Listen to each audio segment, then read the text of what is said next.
Grand Rising, everyone. Grand Rising. Hope everyone's doing well.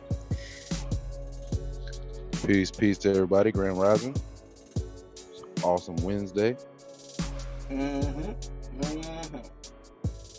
we get some ones to make sure our levels are up? Let us know that y'all can hear us okay. 2212. Mic check. 2212. Okay. My flying squirrel gave us a 1. So you can hear myself and no sellout okay? Because there would need to be any adjustments. Okay, cool. I sound good to me.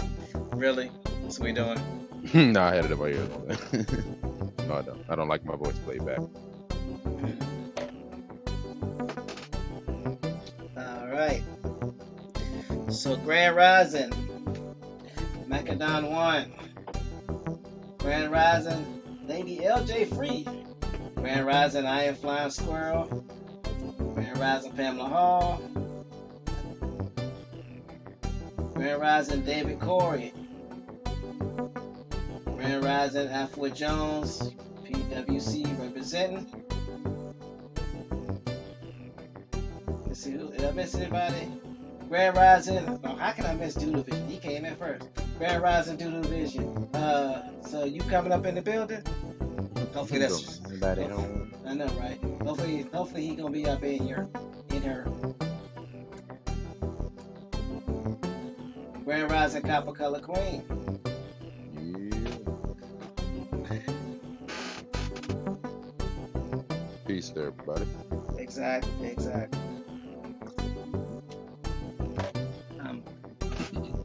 For y'all that are wondering, Bones is around, so he'll be here shortly. I'm sure he's handling some business. They probably trying to give him a run for mayor again. Just walked back in. Now I'm back. Yep. Done with the campaign trail. All right. Well, the would be. You gonna do this? Volunteer. So I was I got a text message from Afua Jones yesterday. Shout out to Afua. And she was telling me that she had started doing some of the work as far as excuse me, looking at the nonprofit links that you sent out, Bones, that we sent out to people once they got their nonprofit. So she's already heard from the Citizens Mobile. So I guess they're gonna be sending her equipment out pretty soon. So shout out to Afua for actually doing the work. Look, Yeah, the internet, yeah, $10 a month. Y'all better stop playing. High speed, never throttled. Oh, The man. government using. Them libraries. That library speed, y'all. Yeah, I got emailed a list with another 100 I got to go through. Another 100 companies that work with nonprofits for programs. yeah, make sure you send that to me when you get a chance. Most definitely. We also may want to eventually look at putting it on the website as well. Mm-hmm. See, I already read my mind. I already started designing it. See, that's what's up. But the funny thing about it was I had been planning to get back with him to send him my information. And the moment she told me that she spoke with him, do you know the next call I made was to Travis at Citizens Mobile? So, yeah. Yeah, because all you need is your bylaws. Once they get that and everything else, that's it. It's instant. Mm-hmm. So, that's what's up. So I think I recovered from yesterday's show. I'll let you know once we start reading. Yeah, you're gonna have some delayed onset muscle soreness, maybe. I don't know. What? It's never mind. You might be sore from yesterday. I apologize. It's a little too technical. Oh, really? This. Bones, get your friend. I'm a professional. I'm sorry. I use professional words. You might want to speak up a little bit so everybody else can hear you. Mic check. Thank you. I'm going on mute. Oh, now he going on mute. Anyway. So Grand Rising, everybody. I thought he was going throwback with that message.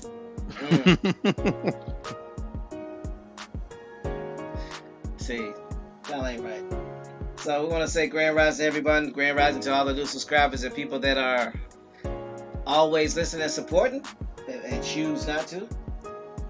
Comment. We know you out there and we want to thank you. Can we check the level on the music? Cut it down just a tad bit. Alright. Give me a second and I will do just that.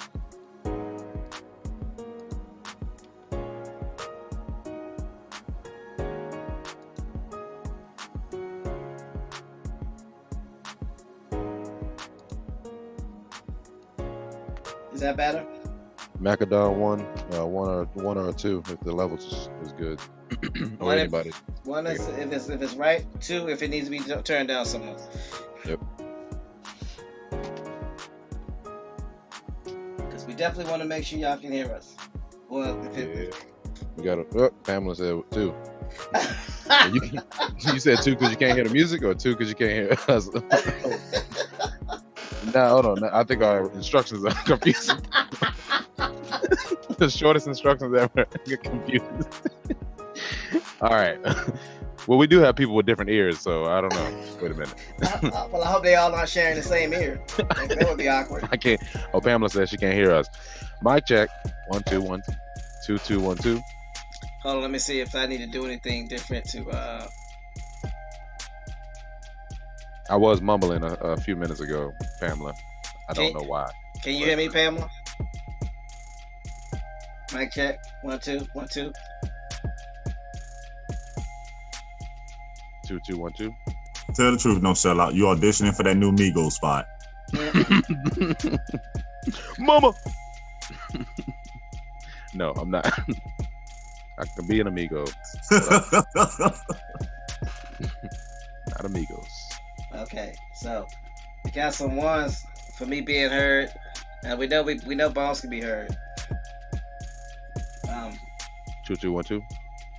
Mom, you are, don't sound like what you was dependable. Depends on how well you feel like articulating, and if you really want to be heard or not. But you didn't hear that coming from me. I see that.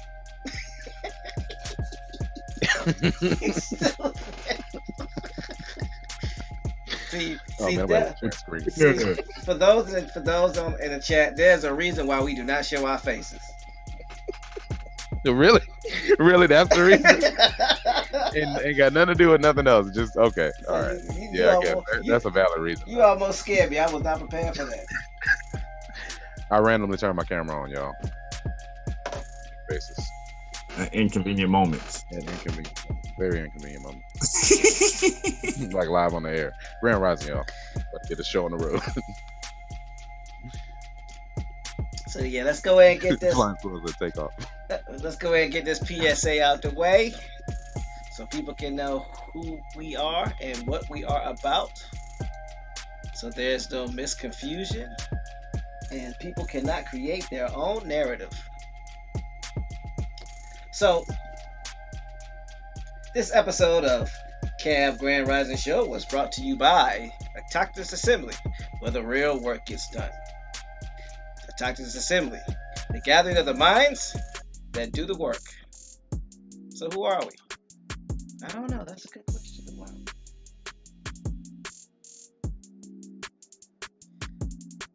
A Tactics Assembly is a non-profit organization dedicated to raising up Indigenous Americans' voices by using genealogy, also known as family history, aka your family tree. And I just lost my place. Oh, which is the study of families and the tracing of their lineage in history. Genealogists, use oral interviews, historical records, genetic analysis, and other records to obtain information about a family and to demonstrate kinship and pedigree of its members. And like all organizations should and do, they should all have core values. Our core values are the foundation of our company, essential to our success, and serve as a lens through which we evaluate every business decision. And those core values are, but are not limited to, integrity, which is know and do what is right, respect, treating others the way you want to be treated, responsibility, embrace opportunities to contribute, and servant leadership. That means serve the common good. And as you will hear us say many times out the day, when it comes to a Tactics Assembly, our job is not to tell you who you are or to tell you who you are not. Our job is to help you connect through your genealogy by doing and assisting you with your family tree. And if you so choose to help your relatives and become self-sufficient, your community by becoming self-sufficient, or if you choose to help the existing tribe that you're trying to align yourself with by becoming self-sufficient, we will do everything in our power to help you do so by providing you with all the tools that we have at our disposal that have worked for us. And also you can go to tacticsassembly.com where you will get the 50 free sites that help you with your genealogy. And all those things are free. And with that said, is there anything that I left out or missed? Bones, let's on out. You got it. You got it. You got it. You got it. Y'all heard the man.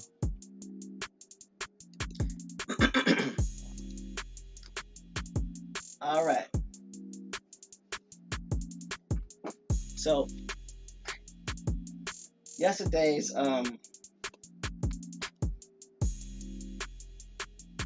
show was even more eye-opening than the show before and the show before. You just never know what organization places themselves in the save, and I'm using air quotes, save black folk category. And it's just interesting how when they do that, it pretty much seems to not work out too well for us, the American Indian. And I'm sure even with what we're going to be talking about today, the Greensboro Four, we're going to find even more of that same infiltration. Organizations coming in under the guise of helping just to be able to push their own agenda and get laws passed that's going to benefit them, their organization, and their cause, riding on the backs of our efforts and our momentum. So that's the whole reason for us doing the infiltration of civil rights. Before we get started with the Greensboro Four, is there anyone on the panel that want to say anything in reference to what happened yesterday, or what the chat can expect today? Anything like that? Keep them hard hats on. Yeah. Definitely gonna need the hard hats. And for those of you who need the link, it's already in the chat, but I will provide that link for you momentarily. I'm going to provide two links. I'm going to provide the link where all of the timelines are, and we're going to provide the link where the actual story is. So the first link I'm putting in there is a link with the timeline. And you can just scroll down to the Greensboro Four, which happened or occurred in 1960.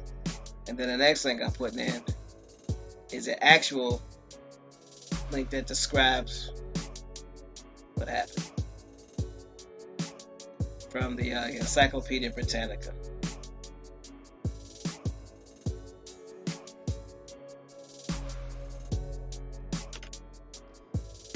And then, just so we have another reference, there's another one from the North Carolina Project, which talks about the Greensboro. They call it the Greensboro sit-in. So if you actually wanted to do more research on the Greensboro Four or the individuals that partook in that, you can also do a search on the Greensboro sit-in. So I found that it's easier to find more information when you type in Greensboro sit-in. And of course, as always, Google, and we'll probably go there to find out which associations and organizations were connected. So like we always say, the reason why we put this information in the chat, one, for you to follow along if you're able. Two, for you to go back and do some research on your own because we don't want you to take our word for it. And 3, if there's anything that you would like to know more information about and you have questions on, you at least have a reference point or a starting point. And the last one is, if there's anything that's inaccurate because you were there or you know somebody that was there or you have some empirical data that can actually prove that, by all means, please present it. We also have a call-in number, which is listed at the top. And again, we encourage you to dial in if you have something to say, something to offer. As long as you're respectful, we'll respect you, and you won't get the weed from Sir Bones. All right, so y'all ready to get this show on the road? Really? That's what we doing? All right. Hopefully everybody got their hard hats on. So, the first link that I'm going to be reading from is just basically the synopsis of what happened in the timeline. 1960, the Greensboro Four, and the sit-in event. The sit-in movement, excuse me. On February 1st, 1960, a group of 4 freshmen from the Agricultural and Technical College of North Carolina, now North Carolina A&T State University, a historically black college, began a sit-in movement in downtown Greensboro. After making purchases at F.W. Woolworth department store, they sat at the whites-only lunch counter. They were refused service and eventually asked to leave. The Greensboro Four, as they came to be called, however, remained seated until closing and returned the next day with about 20 other African American students. The sit-in grew in the following weeks with protesters taking every seat in the establishment and spilling out of the store. As protesters were arrested, others would take their places so that the establishment was uneasily occupied. The protest spread to other cities, including Atlanta and Nashville. After months of protests, facilities began to desegregate throughout the country, and the Greensboro Woolworths started to serve what they call African American patrons in July. But as we know, that term didn't exist, and by that time, you were starting to hear the term black. So the term of choice related to us as American Indians during this time of 1960 would have either been black, colored, Negro. So that's the synopsis for the Greensboro Four. Now, what I did know was that it led to, I'm using air quotes, a nationwide sit-in of epic proportion, which caused all these stores to desegregate. Now, I don't remember my mother or my father ever talking about that, because my mother would have been 1960. Oh, she was only 10, but she had brothers and sisters or cousins that would have known about it. My father at the time was 14, so I don't know. Does anybody else remember their parents talking about sit-ins in the 60s? Not to my recollection. And if you take a look at the picture, 58. Doodle Vision says, yep, Woolworths were segregated. There you go.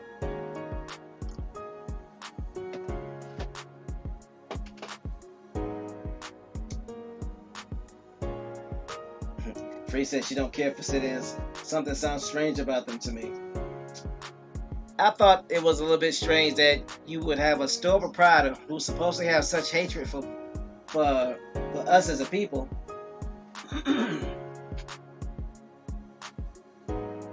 allow people to just sit in their establishment like that and keeping them from making money. I don't understand why would you want to spend your money with somebody that has no interest, don't like you, don't want you around? Why would you?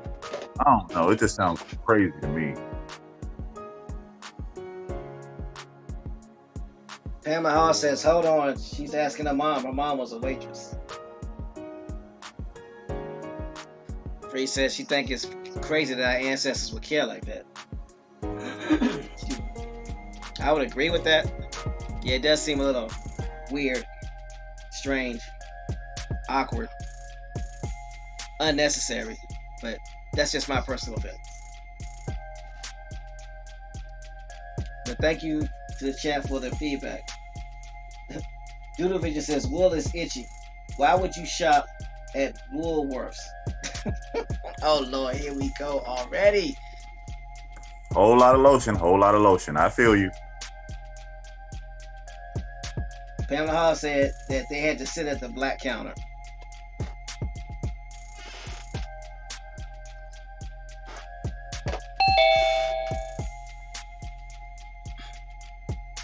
Who is it? I'm just playing.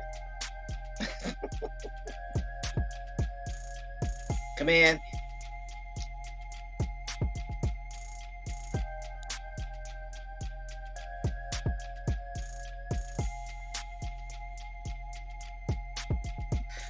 David Corey said they don't like you and you eat in their restaurants. How do they cook your food? That's a good question. How did they cook your food? How do you think they cooked the food, Bones? Nasty? They cooked it on the floor.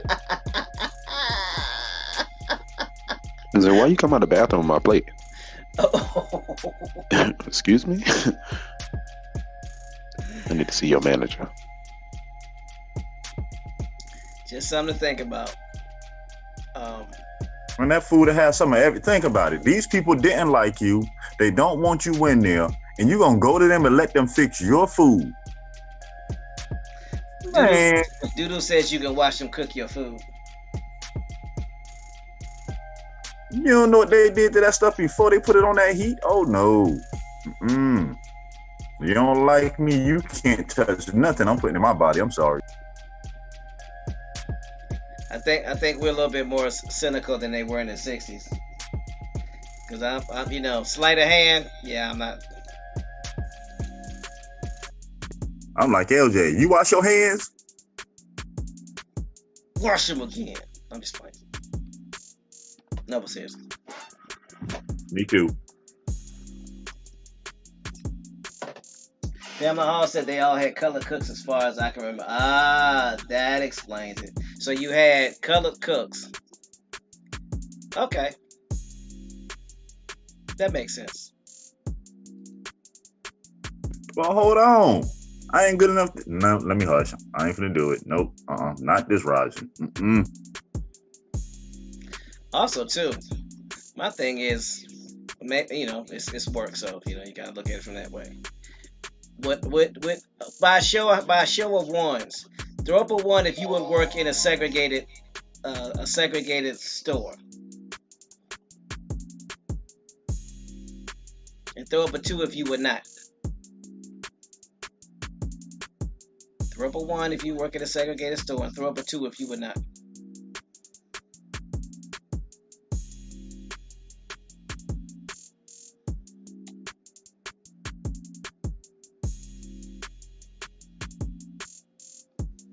So far, we got a bunch of twos.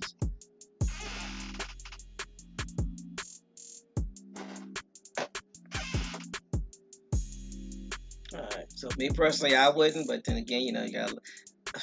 Okay, of course, Macadon one being extra. He says, "Hell to the no." So I guess the two represents the two that you wouldn't do it. That was pretty ingenious. Grand Rising Indigenous 56 Ace. Because anything that goes wrong, you might as well be expecting it.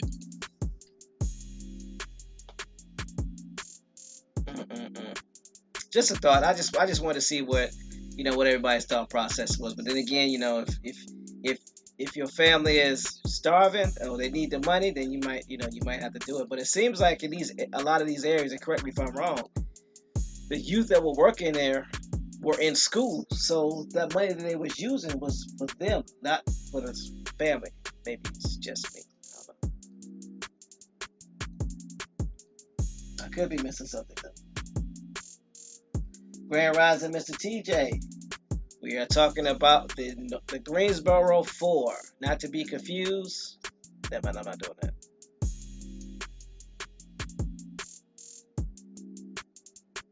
So the next article I'm going to read is from the second link that was placed in the chat, which I'm going to place back in the chat so that we can maintain continuity and people can know exactly what we're talking about.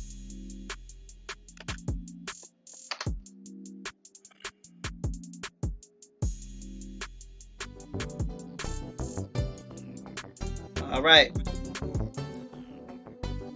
So we are reading from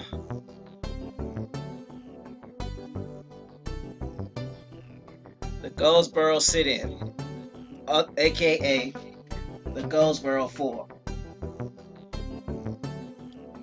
It reads, Goldsboro Sit-In Act of nonviolent protests against segregated lunch counter in Greensboro, North Carolina that began on February 1st, 1960. Its success led to a wider sit-in movement organized primarily by student nonviolent coordinator committees that spread through the South. Before we go any further, let's look at that. Student nonviolent coordinating committees. Who spearheaded these committees? I'm looking them up right now. I'm sending you the link as well. I don't want to see no double letter alphabets. No, not a one. Not a one. Grand Rising El Borea. Grand Rising Golden Moon. Peace, El Borea. How Hartford, Connecticut treating you this rising? You came just in time to for our first detour, if you will. Beep, beep. This is what we doing? Beep. Really? Hold on. Backing up. We backing up. So the Student Nonviolent Coordinating Committee, also called SNCC after 1969, it was called the Student National Coordinating Committee. It is listed as American political organization that played a central role in the civil rights movement in the 1960s. Begun as an interracial group of advocating nonviolence and adopted greater militancy late in the decade, reflecting nationwide trends in black activism.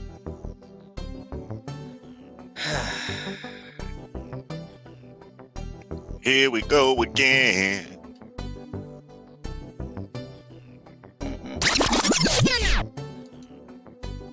One more again. The Student Nonviolent Coordinating Committee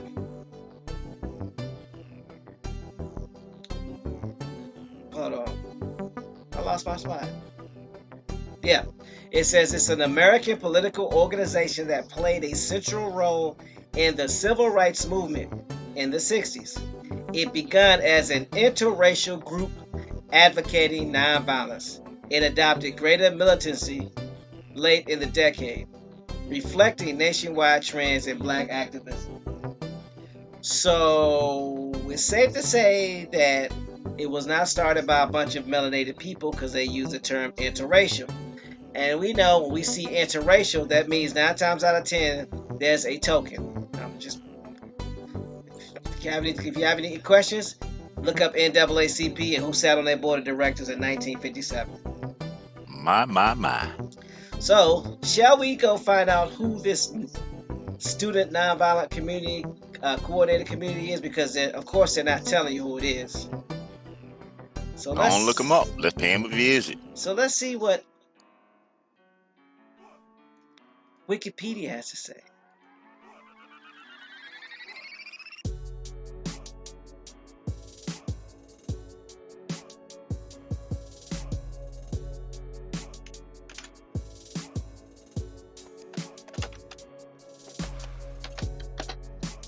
Let's see. Come on, Wikipedia.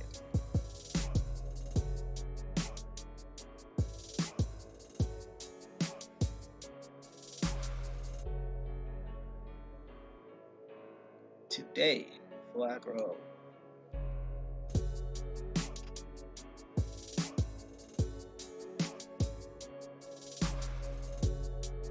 Clicking on it and it's coming up.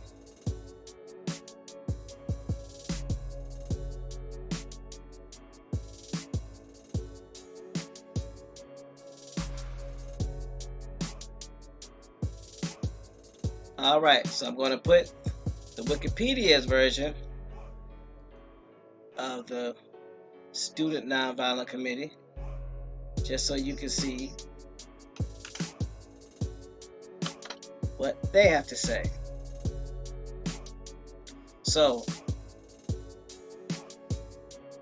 the Student Nonviolent Coordinated Committee, often pronounced SNCC, was one of the major American civil rights movement's organizations of the 60s. It emerged from the first wave of student sit-ins and formed at a May 1960 meeting organized by Ella Baker at Shaw University. After its involvement in the voter education project, SNCC grew into a large organization with many supporters in the North who helped raise funds to support its work in the South, allowing full-time organizers to have a small salary. Many unpaid grassroots organizations and activists also worked with SNCC on projects in the Deep South, allowing full-time organizers to have a small salary. Oh yeah, I already read that. So, if you look at the logo of SNCC, let me just go ahead and stop playing. I'm gonna share this with y'all so y'all can see it.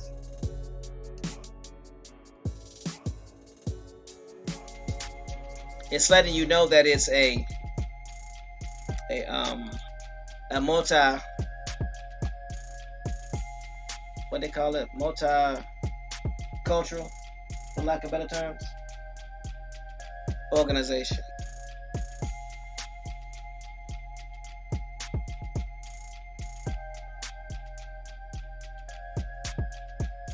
So let me go ahead and share my screen so y'all can see it.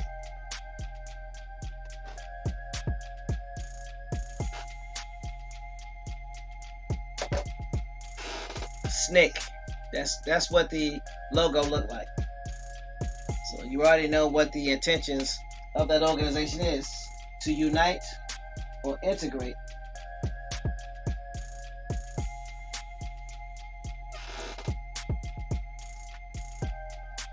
Free says they make a special point to let you know it was nonviolent on our part, which is a slap in the face when you factor in how hard and how long our ancestors were fighting them Indian wars.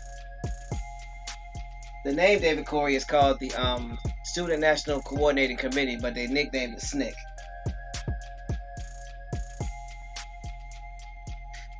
I Am Flying Squirrel says, we've seen that handshake before.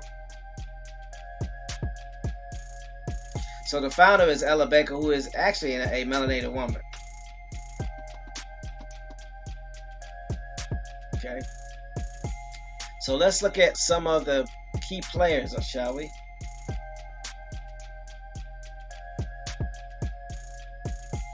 So the purpose: pacifism, civil rights movement, anti-racism, participatory democracy, black power. Headquarters: Atlanta, Georgia. Region: Deep South and Mid-Atlantic regions. Main organ: the Student Voice. That must have been the paper or the periodical that they used to get the information out. Subsidiaries: Friends of SNCC, Poor People's Cooperation. Affiliations: Southern Christian Leadership Conference, we heard of them. Council of Federated Organizations, Mississippi Freedom, Democratic Party, Loudness County Freedom Organization, Black Panther Party, Third World Women's Alliance.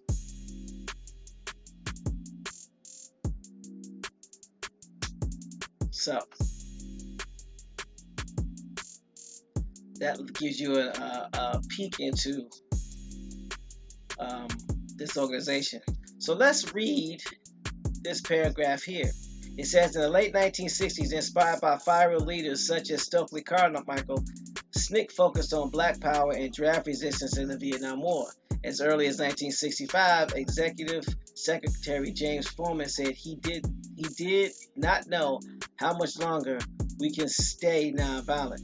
And in 1969, SNCC officially changed its name to Student National Coordinated Committee to reflect the broadening of its strategy. It passed out of existence in the 1970s following heavy infiltration and suppression by the Federal Bureau of Investigation, superheaded as part of COINTELPRO operations during the 1960s and 70s, led by Edgar Hoover.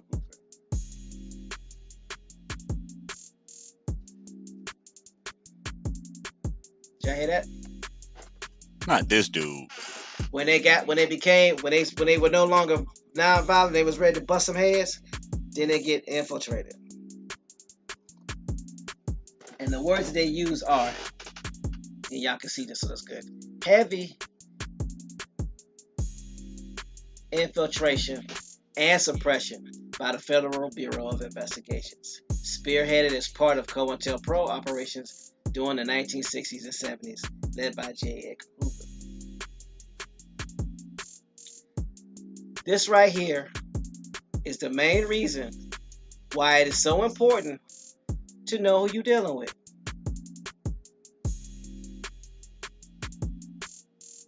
Do I need to say anything else? Because I can promise you that the infiltrators look like us. Better know it. How much y'all want to bet? Pamela Hall says it sounds like sneaky nigga. Nice play on words, Pamela Hall. Snicker. So I'm gonna read this paragraph. I'll read the founding early years, and then I'll go back to not share my screen because I know it messes with some people's eyes. So founding and early years. Founded in 1960 and inspired by Greensboro sit-ins and Nashville sit-ins, independent student-led groups began direct action protests against segregation in dozens of southern communities. SNCC focused on mobilizing local communities, a policy in which Negroes, blacks, and coloreds, I put that in there because you see African American, communities would push for change, impelling the federal government to act once the injustice had become apparent. The most common action of these groups was organizing sit-ins at racially segregated lunch counters to protest the pervasiveness of Jim Crow and other forms of racism.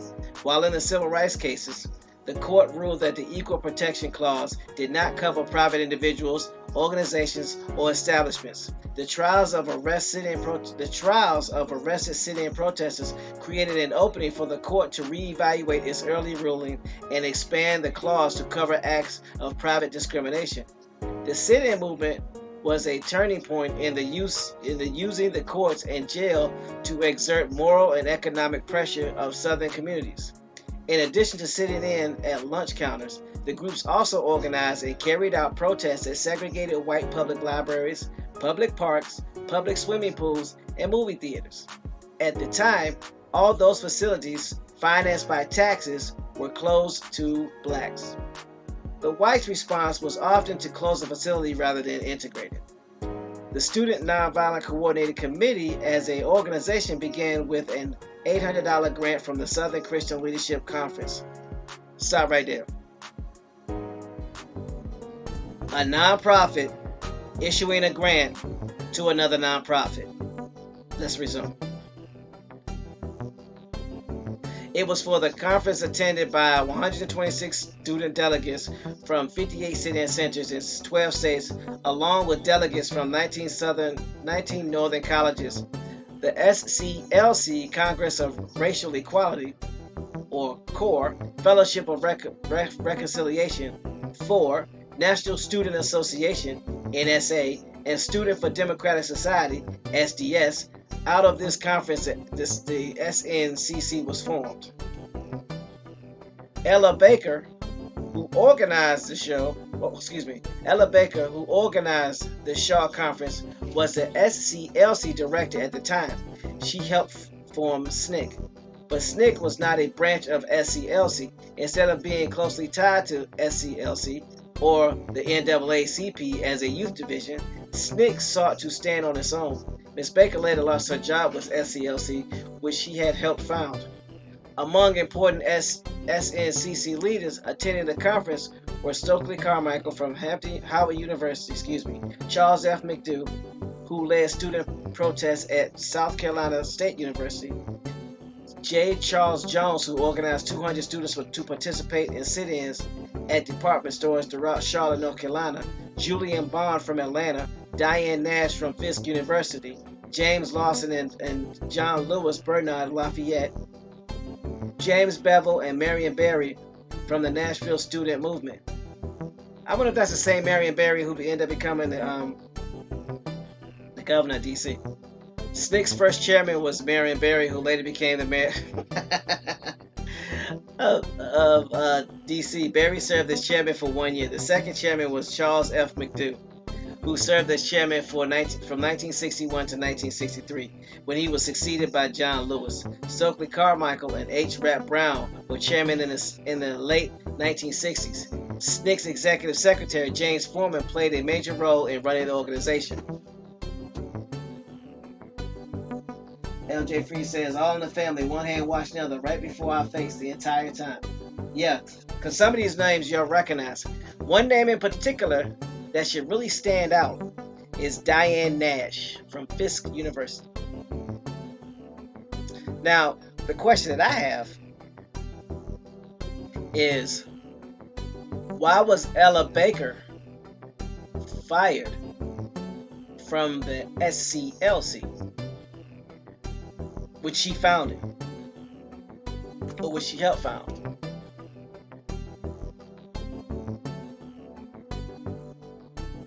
These are the chairmen for the Student Nonviolent Coordinating Committee. Marion Barry, can you give me a picture up? So Charles Chuck McDough was an American lifelong activist for racial equality and formerly activist of the civil rights movement. After attending South Carolina State University, he became chairman of the Student Nonviolent Coordinating Committee. Then you have John Lewis. Any information on him? Sure, we can look it up. Stokely Carmichael, we know who he is. H. Rap Brown and Phil Hitchens. Grand Rising Ladarian. Hope all is well. So we see that these individuals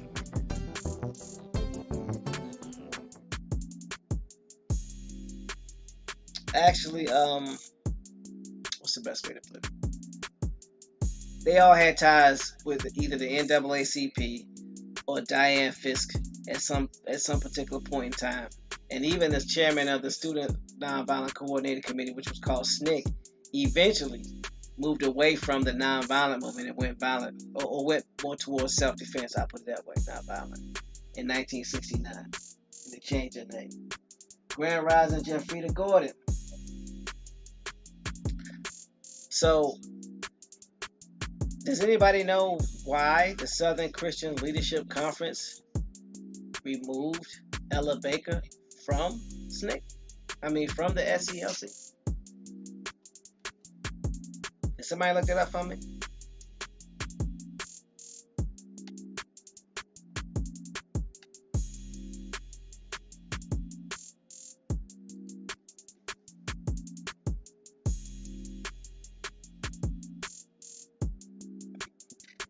Says, like, I'm on your shoes. She's ended up everywhere, attached to everything. And the thing that I'm starting to realize, and maybe Doodle Vision can comment on this if he so chooses. The American Indian, aka mistermed as the Negro, colored and black, were already pushing out graduates from college. And this is during the time where individuals like Diane Meek could not go to college. Is it safe to say that during the 40s and the 50s, when whites and American Indians were allowed to go to universities, other nationalities were not? That's something to think about.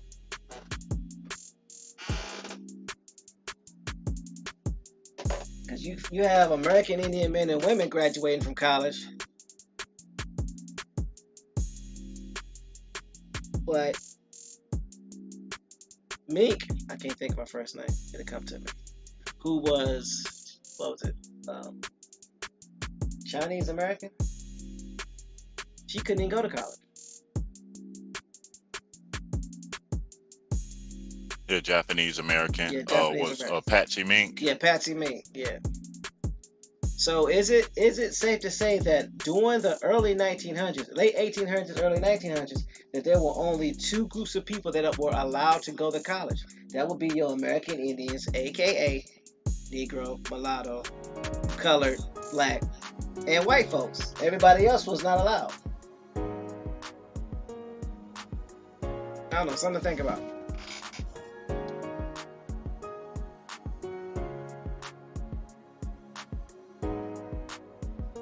So I want to see who these other individuals are on this committee. Who is this Charles Chuck McDew? Because they don't show his picture. Let's see.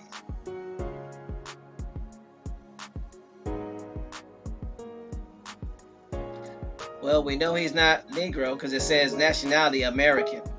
That's interesting. And there's no picture of him. He was in office from 1961 to 1963.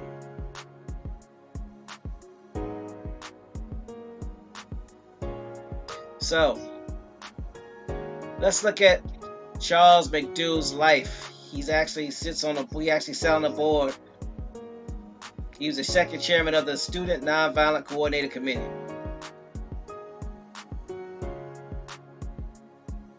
Because it's not enough just to know that these committees existed. The most important part is, who were these individuals?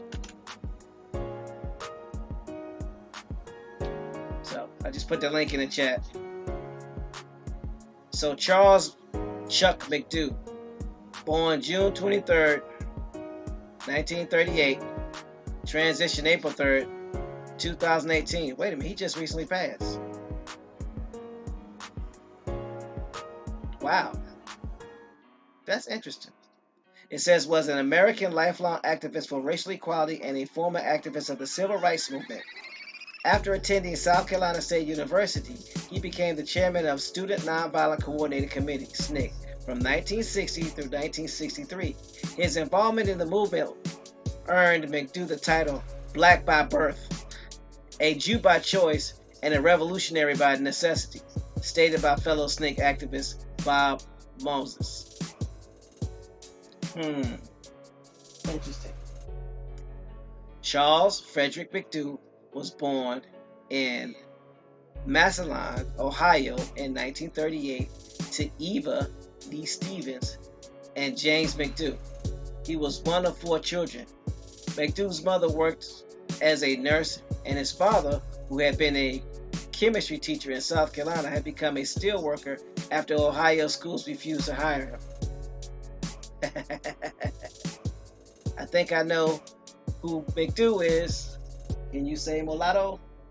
According to McDew's autobiography, he believed that his birth date was notable because he was born on the day the boxer Joe Louis defeated Max Schnelling for the heavyweight championship of the world. Even though the fight was a rematch, McDew was convinced by his elders that he was destined to do something great or good for the Negro race.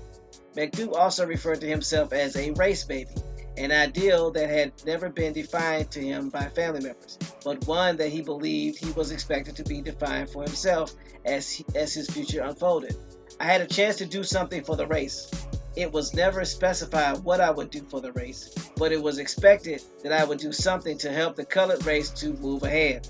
Notice how he says the race and the colored race, meaning, based on his statements, in quotations, he didn't consider himself part of the race. McDougal grew up in a family who talked little about the advancements of civil rights.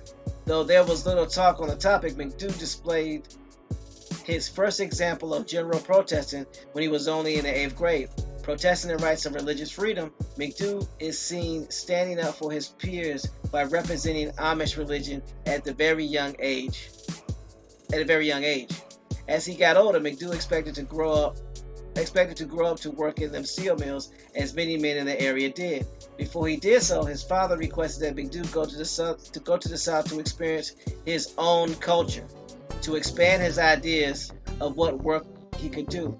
Upon arrival at his university of choice, South Carolina State University, Charles thought that his father was the most brilliant man alive. Never having seen so many pretty black girls, McDougal instantly knew he chose the right college.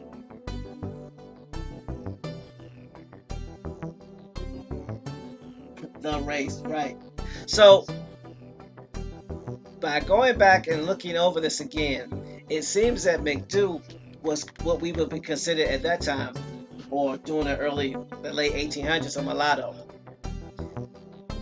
Because it says his mother worked as a nurse and his father, who had been a chemistry teacher in South Carolina, became a steelworker after Ohio schools refused to hire him.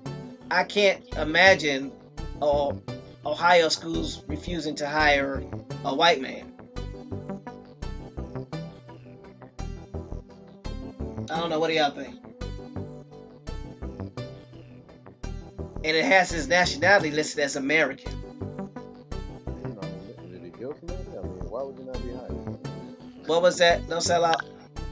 I said, what, did he kill somebody? Why would you not be hired other than skin tone? Right.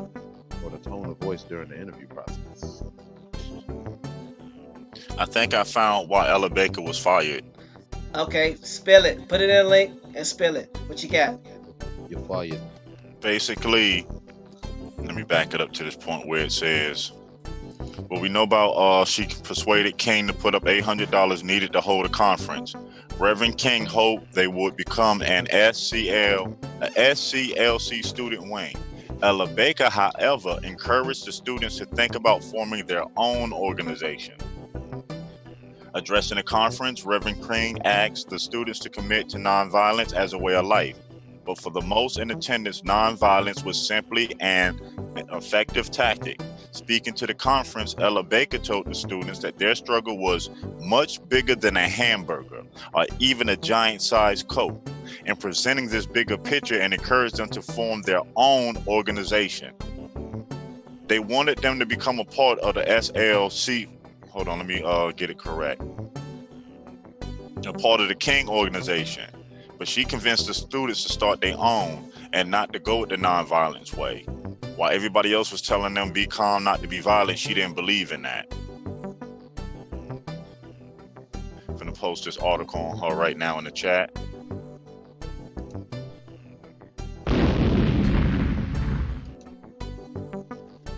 So she didn't want to play those reindeer games. She's like, y'all stick with this nonviolent crap if you want to. Somebody bust me, I'm busting them back. I'm putting words in my mouth, but that's... Yeah, basically like she was saying, the fight is bigger than the hamburger or a Coke. We shouldn't be fighting about that. We should be making the issue way greater than that. So the things that they were fighting about, she didn't believe that was the fight. She believed it was way bigger than that. She did not believe that the young people needed leadership, that strong people, all they needed was organization, conversations, the ability to travel, to meet back and forth. She didn't believe in all them coming together, giving all their energy to one person. She was like, who would know your needs better than you? Who can articulate your needs better than you? That was her stance, and it's the full article on her life and her stance and her beliefs. I posted in the chat. Took me a minute to find it, but I found one. I'm glad you did. That was that's what's up. So back to this Charles McDew. Yeah, she wasn't going for it. She was what you would consider to be radical. She's probably what we would have been at that particular time had we been in that situation. It would probably make sense why the FBI started tracking them when she didn't want to go along with King and them. Didn't they say the FBI started monitoring them, sending agents in to infiltrate? Yeah, and that probably started a lot sooner than when they changed their name. Because at the time, you remember, King was under the influence of Nash at that time, so I'm sure she whispered in his ear after he did what he did, and that was probably around the same time that she was probably disappointed in him allowing that to happen. Mm-hmm. So yeah, since you don't want to play nicely with white folk, we're gonna infiltrate and suppress.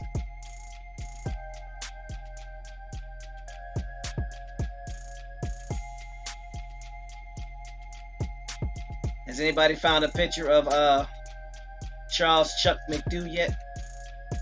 Hold on, let me see if I can find one.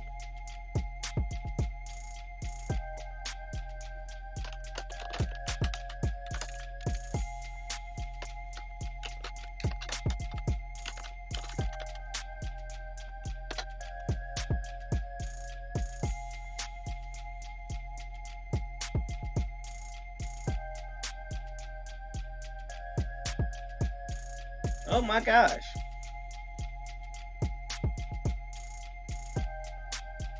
What you dug up there? I was looking at the right thing or not. But That's what I'm saying. Is this the right person? I don't know. Hold on. I spelled his name wrong at first, and it still gave me that. I was like, wait a minute. Okay. What'd you say his last name was again? McDew, McDew. D-E-W, right. It shows him as melanated. Bruh, melanated ain't the word. Yeah, brother. He one of us. Man. See, they got his mugshot. Baton Rouge, Louisiana. So why do they have him listed as American and not as... I wonder. That's interesting.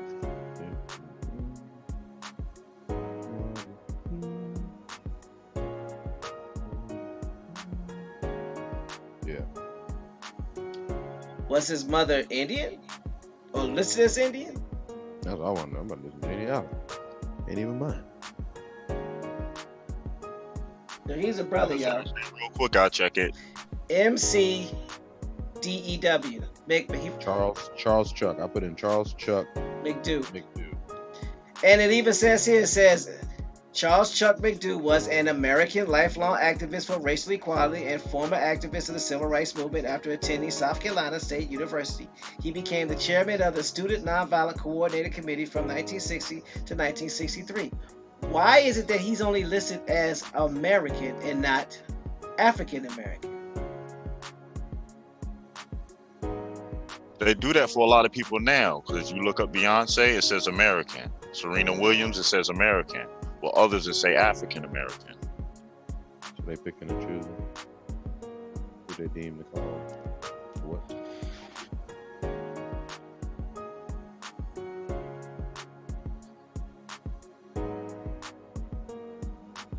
I noticed it also depends on who the author is. It seems like if it's written, let me go back. If it's written by someone that had European influence, so European, they have them listed as American. If they're melanated, or they consider themselves black or identify with African Americans, they list them as African American.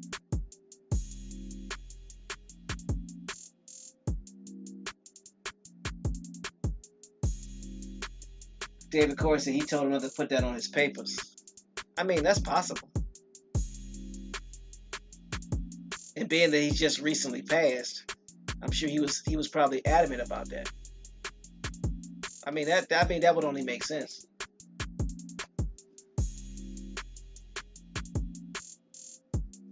LJ Free says he's following suit with the European. They drop all titles other than American. 1828 definition of the word. Yeah, that makes sense.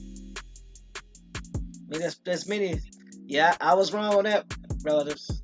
I thought for sure Charles McDew was non-melanated.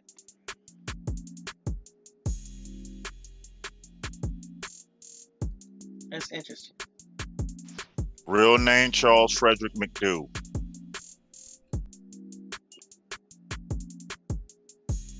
Even John Robert Lewis, who was also on the committee, is listed as American politician and civil rights leader. But like Free says, even the Europeans, they just say American. They don't put French, Spanish, American, or what have you. They just say American.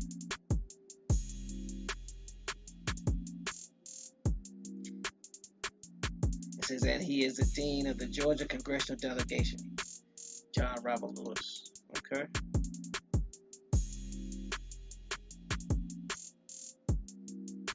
So this was an all-melanated committee. So it would actually be one of the few.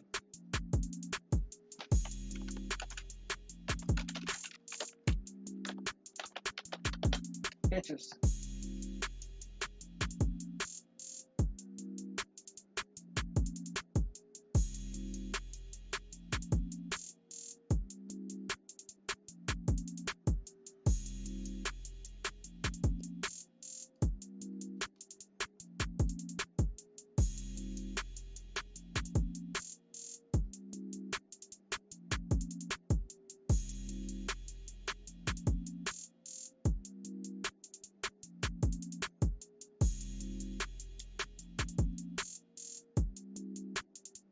Bill Hutchins is also melanated. Trying to get a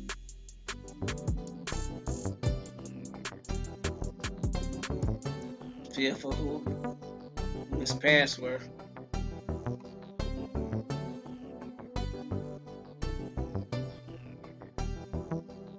Let me see. Mother is Neva Nene Stevens is his mother, and James McDowell. Well, James McDew is his father. Right. I was trying to figure out Phil Hutchinson, who was he was another member. They didn't have a picture of him, so I went and looked him up. And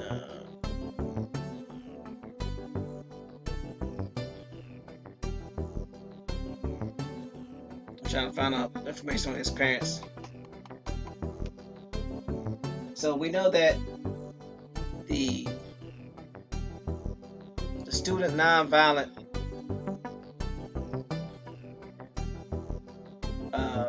Coordinating Committee eventually got infiltrated by COINTELPRO. So that much we do know. And then there were other affiliations involved with them. When I say them, I'm talking about SNCC.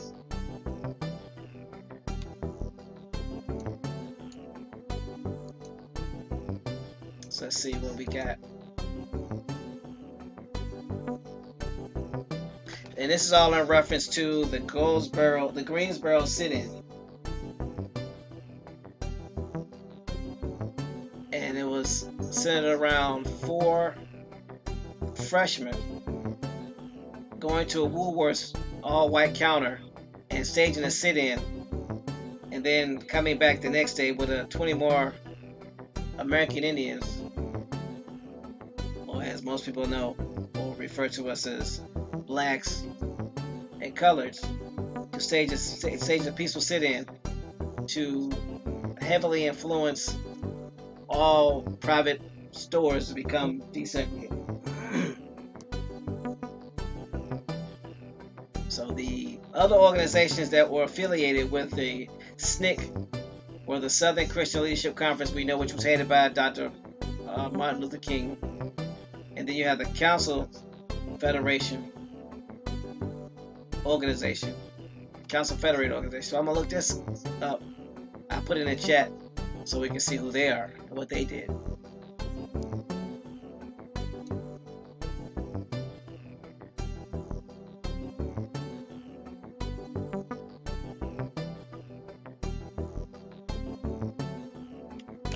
Here you go.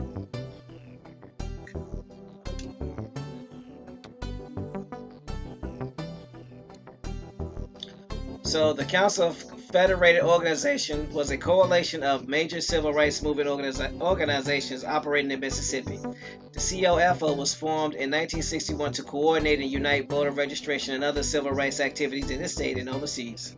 The distribution of funds from the Voter Education Project. It was instrumental in forming the Mississippi Freedom Democratic Party. COFO member organizations included National Association of Advancement of Colored People, Congress of Radical Equality, Southern Christian Leadership Conference, and Student Nonviolent Coordinating Committee.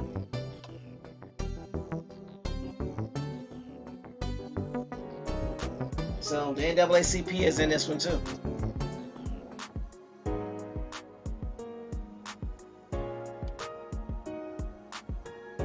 So it talks about the NAACP. Let's see what we can glean from this.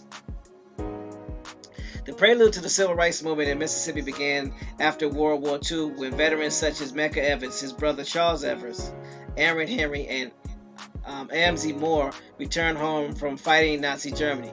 These veterans led and revitalized defunct chapters of the National Association of Advancement of Colored People throughout the state.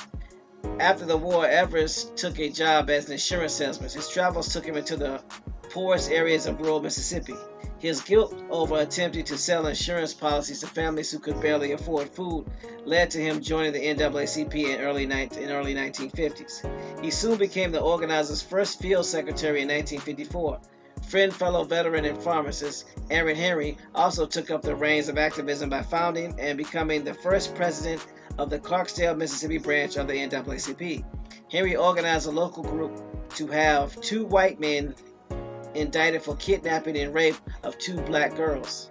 The men were acquitted, but getting an indictment at all was a major victory for a young organization. Evers also found organizing work frustrating through the 1950s. This work mainly included traveling throughout the state, giving pep talks to local chapters, and investigating racially motivated murders. Despite limited success, the theme of rivalry would appear in these early stages. Evers, Henry, and fellow NAACP leader Amzie Moore would join the Regional Council of Negro Leadership in 1951 despite objections from the National NAACP office. In addition to joining what Henry called the homegrown NAACP, Evers and Henry traveled to New Orleans, Louisiana for the organizational meeting of the Southern Christian Leadership Conference. Roy Wilkins, national director of the NAACP, felt threatened by the charismatic leadership of the new organizers leader, Dr. Martin Luther King Jr. Evers objected to the national office's concerns on the basis that both organizations' goals were identical, but respected the national leadership and opposed the SCLC's talk of an office in Jackson, Mississippi. Henry, however, remained on the SCLC board and was soon elected state president in 1960. Ironically, this early rivalry would lead to the NAACP investing more time and attempting to its Mississippi chapters.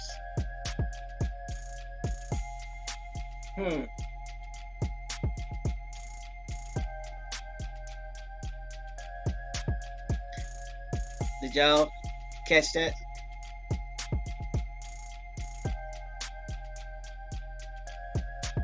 Got to be more careful. The Regional Council of Negro Leadership was what Henry referred to as the homegrown NAACP. Now you know why he called it the homegrown NAACP, don't you? Because it was FUBU, for us, by us, where the NAACP was for them, by them. And we've seen this play out with Black Lives Matter. Started by us, then hijacked for them.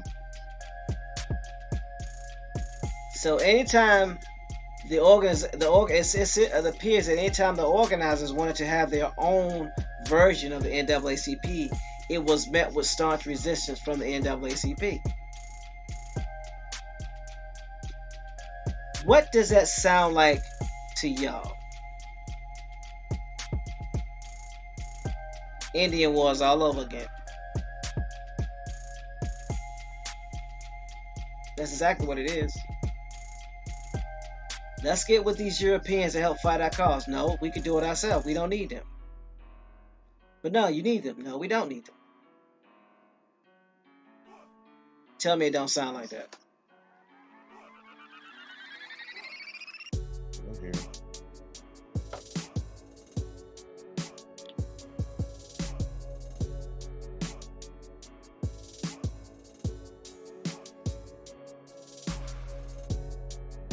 So, and then the NAACP ended up investing more time and attention to the Mississippi chapter of the NAACP. Why? Because the Regional Council of Negro Leadership was there. Come on, y'all. Can't y'all see this?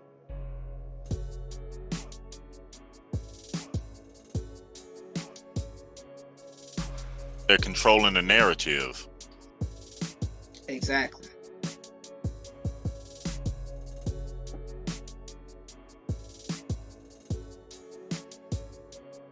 And that's what Ella Baker was talking about when she was saying, how can you articulate the needs of the people better than the people? Right.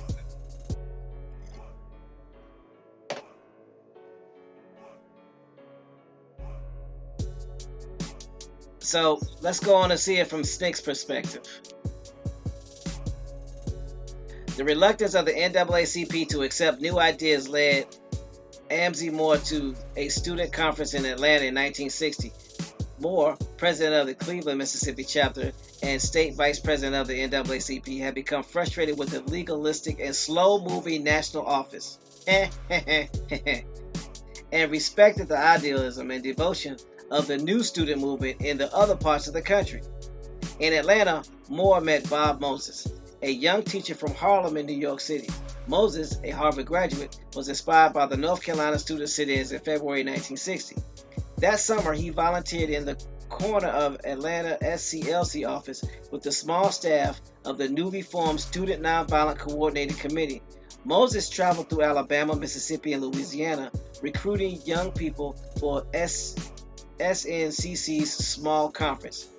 On this tour, Moore shared a vision with Moses that included a statewide grassroots voter registration drive spearheaded by students. Concerned about the family and the career matters at home, Moses agreed to return 1 year later to embrace Moore's dream. However, it was Moore who was not quite ready for Moses when he returned in the summer of 1961. So Moses found himself further south in McCobb, Mississippi, alongside NAACP member C.C. Bryant. The McComb movement consisted of voter registration classes, local student protests. The work in McComb failed to bring any immediate results, but was invaluable training for Moses and the SNCC workers who followed him. They next took their new experiment and reputations with them into Mississippi Delta. So, what I'm hearing, and I could be wrong, is that the NAACP was all about show and very little progress, and this frustrated some of the young protesters. So they formed their own thing, and the NAACP weren't too happy about it.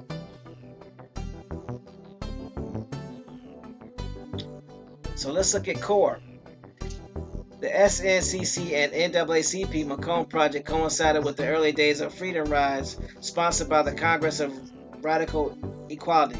The Freedom Riders were an integrated group of students and veteran participants of CORE activities who intended to challenge local segregation laws and test new federal laws regarding interstate travel by riding together from D.C. to New Orleans, Louisiana. After initial 13 students were stopped by violence in Alabama, SNCC's Diane Nash recruited students from Nashville, Tennessee to finish the rides. After continued local violence and protests by Kennedy administrators, these new riders arrived in Jackson on May 24, 1961. Governor Ross Barnett promised the Kennedys peace order state and local police to enforce the law. The Freedom Riders were swiftly arrested, tried, and sent to notorious state prison in Parchment. Replacement riders soon flooded the state and were also sent to Parchment. One of these replacements was Dave Dennis, a New Orleans. Dennis' future friendship with Moss soon became the vital glue that would maintain the COFO coalition. So, did y'all hear who inserted himself into SNCC? Diane Nash.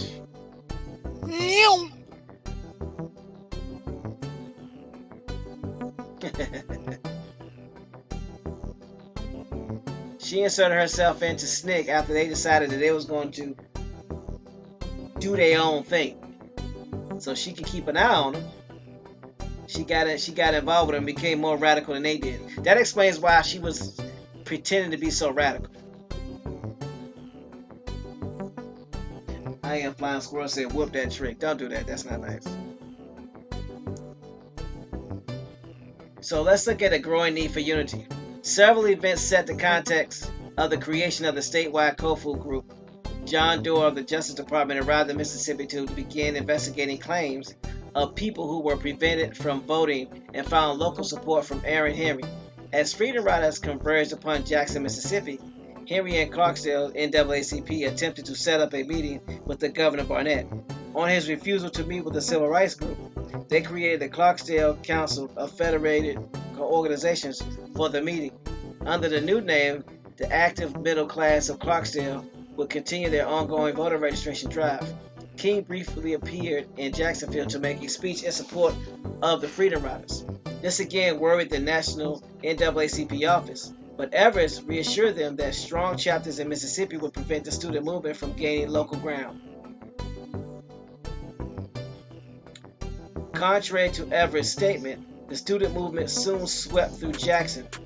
Tougaloo College, students joined the SNCC workers to create the Nonviolent Action Group to sponsor workshops on nonviolent philosophy and hold local sit-ins and demonstrations. Everest and black Jacksonians viewed these outsiders with contempt. The conflict between the various groups was general, organizational, and ideological.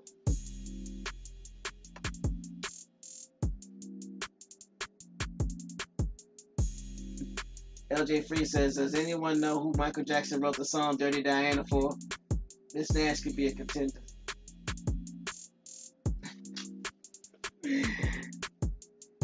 So we see that there's a rift between organizations.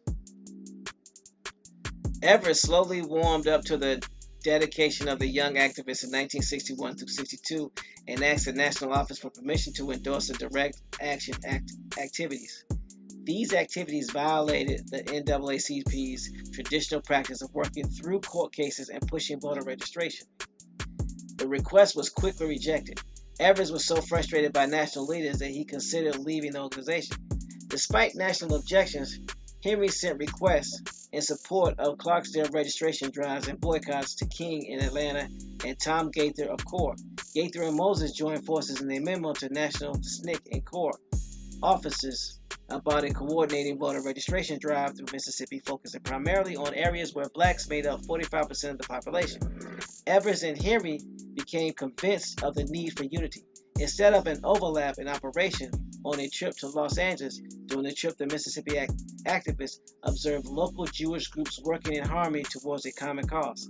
Soon, Henry, Evers, Moses, and Dennis met in Jackson to discuss the possibilities of coordinated effort throughout Mississippi.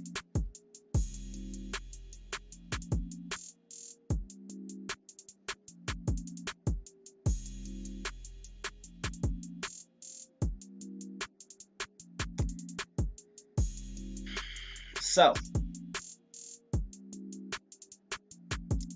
all that led up to the Council of Federated Organizations.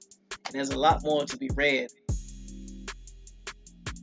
about what happened. I have a question.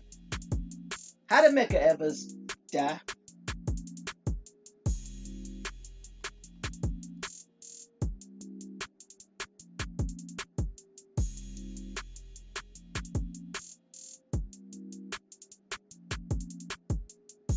Anybody know? I'm sure it's in here somewhere.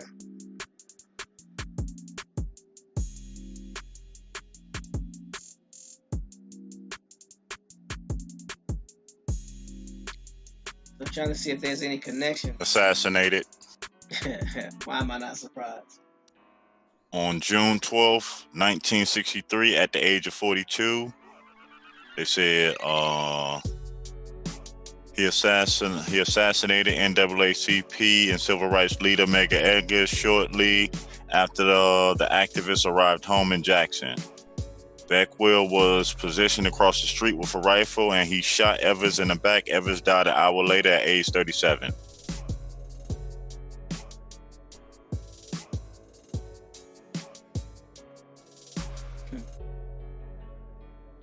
Free said local Jewish group. Yeah, was that group there staged so they can know, so they can see that they need to work together?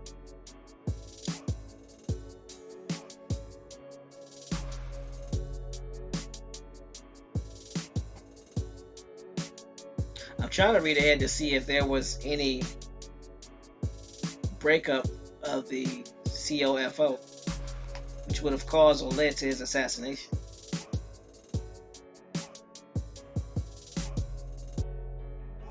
It states, as a field worker for the NAACP, Evers traveled through his home state, encouraging poor, we're going to say Negroes to register to vote and recruiting them into the civil rights movement. He was instrumental in getting witnesses and evidence for the Emmett Till murder case, which brought national attention to the plight of colors in the South. On June 12, 1963, Medgar Evers was killed. Okay. Reed says, Huguenots have Jewish ties. And then Doodle Vision says, local Huguenot groups. So there was a convention that took place where all the organizations were together. So let's look at this timeline, shall we?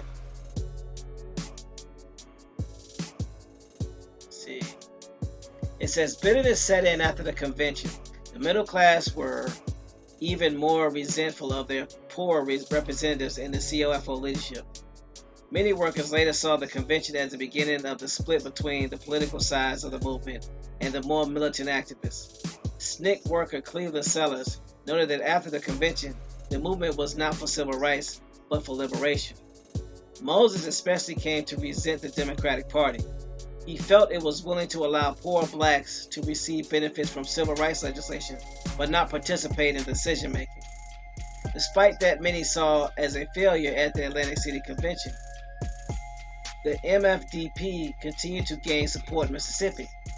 Many middle class and established black leaders blamed SNCC, which they equated with the COFO, for the lack of compromise. Northern liberals, who were a key source of funds, shifted their support to the now independent MFDP. Closter, current director of branches for the NAACP, complained to Wilkins that COFO was stealing the NAACP territory, and SNCC was turning the young people against him. In November, the state branch withdrew its support from COFO. Henry remained COFO president and was confronted at the state convention the following month. He complained that the NAACP had been excluded from the planning of many activities and was called only after people were in jail. He also stated that the casual dress and attitude of the COFO staff were offensive to traditional leaders. Harmer responded that local decision-making had been a priority and that the casual dress is what attracted the young people. Moses was extremely disillusioned after the convention. The success of the MFDP did not encourage him.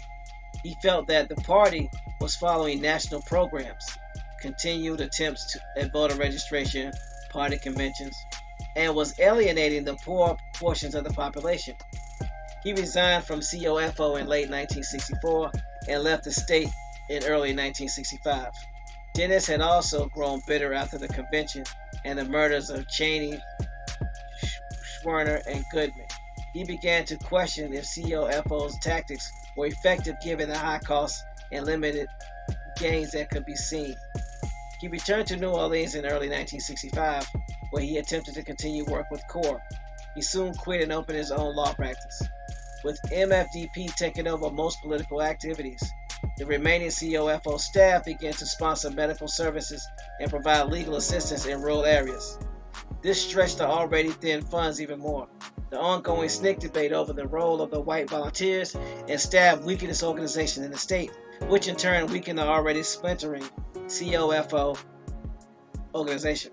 At a SNCC executive committee, Jim Foreman called for the dismantling of COFO, citing the withdrawal of the NAACP and the growing political influence of the MFDP. He also raised concerns about the low morale and the lack of active projects and effective leadership after Moses' departure. COFO July state meeting in Tougaloo was its last. Members voted to abolish the organization. Staff members were offered positions with MFDP, which would also take up the remaining projects. CORE and SNCC became less active in the years following COFO's demise. Disagreements, although present from the beginning, seemed to get most of the attention after the return of the MFDP delegation. Like Moses, many workers believed that the abolition of the COFO coalition was a mistake. He felt that it was the only organization that represented the entire black community in Mississippi. Wasn't we told that J. Edgar Hoover of the FBI had infiltrated? Could that be what all the disruption was? Seems that way. And I'm trying to figure out, so Medgar Evers got assassinated when? 1963 or 1964? 63.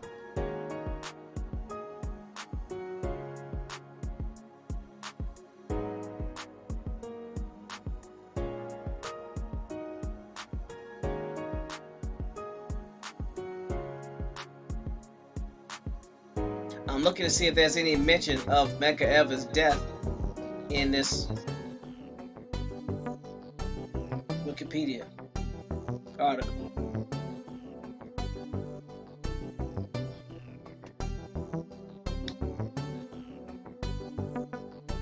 Because they had two trials. The first trial, he got off, his killer, and then they came back in 1994 where they found him guilty and gave him life in prison. But he was 73 at that time.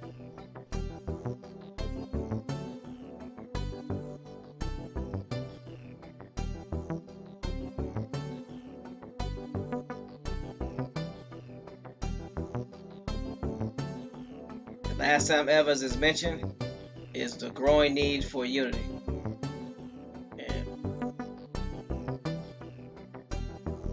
In 1962.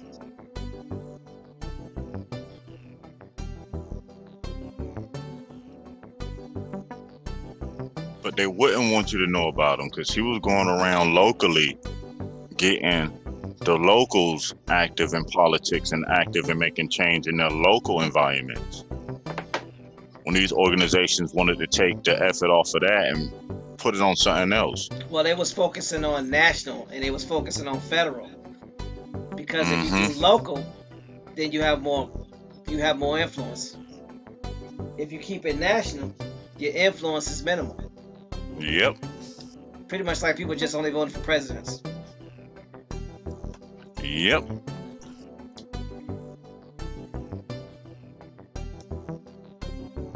Yeah, they don't mention anything about Medgar Evers after that. Hold on, let me see.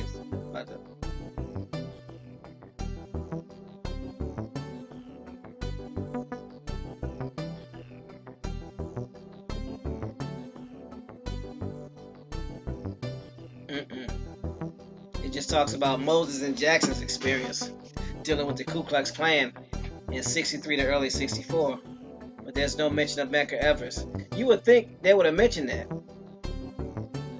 because, and let me see.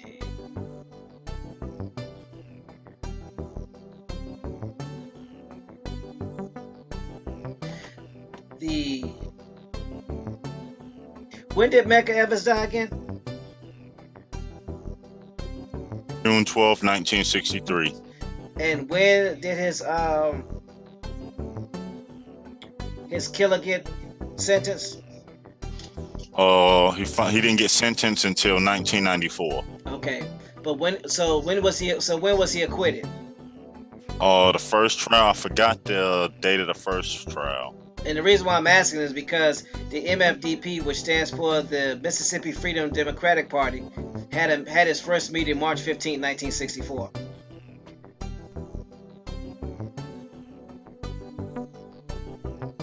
And this MFDP was responsible for the split of the COFO.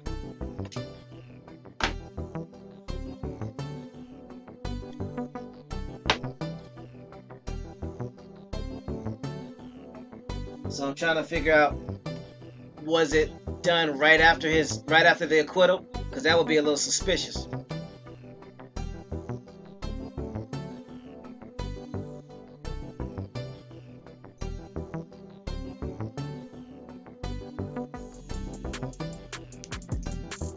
Because they mentioned the discovery of the bodies of Cheney, Schwerner, and Goodman on August 6th.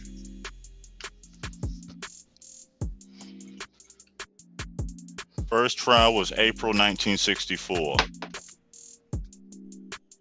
Well, Okay. first one was, my bad, February 1964, and the second one was April 1964. Both were all white juries and deadlocked. So their first meeting was in March, in between the trials, and they don't even mention it. They don't even mention anything about Medgar Evers' trial, which I find interesting. Where was the trial held? Was it in Mississippi? Yep. So you have a trial, a huge. This trial, I'm sure, it had national attention. But the Mississippi Freedom Democratic Party, which was founded in Mississippi, makes no mention. There is no mention of this trial. But they go on to mention on August 6th, the MFDP held a statewide convention in Jackson. The delegation of 68 was formed with Henry as chairman, Ed King as vice chair, with the aim of convincing the Credentials Committee of the unjust practices of the regular state delegation, and that the MFDP was the true Mississippi delegation. So Moses felt that the mostly wildly middle-class representative of Jackson looked down on Homer and the delegation's poor rural members. So it mentions discovery of 3 bodies 2 days after August 6th, when they organized, but it mentions nothing about Medgar Evers' assassination. You figure somebody that was as prominent as he was, he just disappears in 1962 from this article. This is in Wikipedia.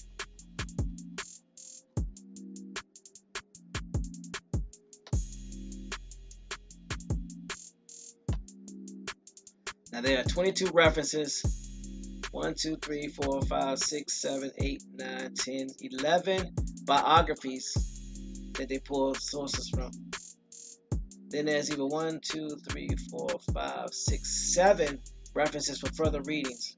And then it gives you a link to the Council of Federated Organizations.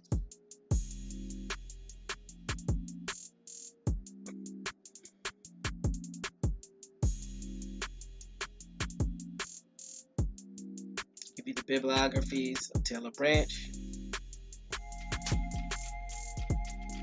Anna Lee Dirks, John Dittmer, Aaron Henry, Charles Marsh, Robert Moses, Charles Payne, Francesca Paletta, and William Sturkey. But there's not one biography or bibliography from Medgar Evers. Why would they not do that? Interesting. But the more and more I read, to me, it makes sense of the fight at this time. You want to give me a voice. but then you don't want to give me the ability to pick who goes to represent my voice. That's why if you look at Medgar Evers and Ella Baker, their main thing was about voting and voting on that local level, because that's where you can affect who's speaking for you. The heart of their argument was who can articulate the needs of the people better than the people. Bree says Medgar was the first field secretary for the NAACP. Interesting terminology. He joined after being denied admission to a segregated law school.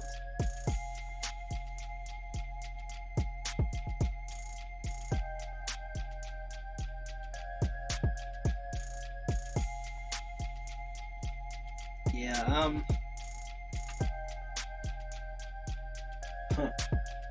that's crazy.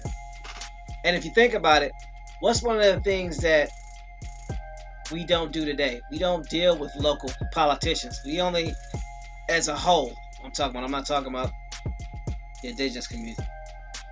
We just deal with federal and state, if that. But we don't deal with local. So you picking the people that somebody else voted to go to the state and federal level to represent you. Yep. Think about it. You're not sending the people. You're just picking the people out of somebody else's pool now. How is that going to work?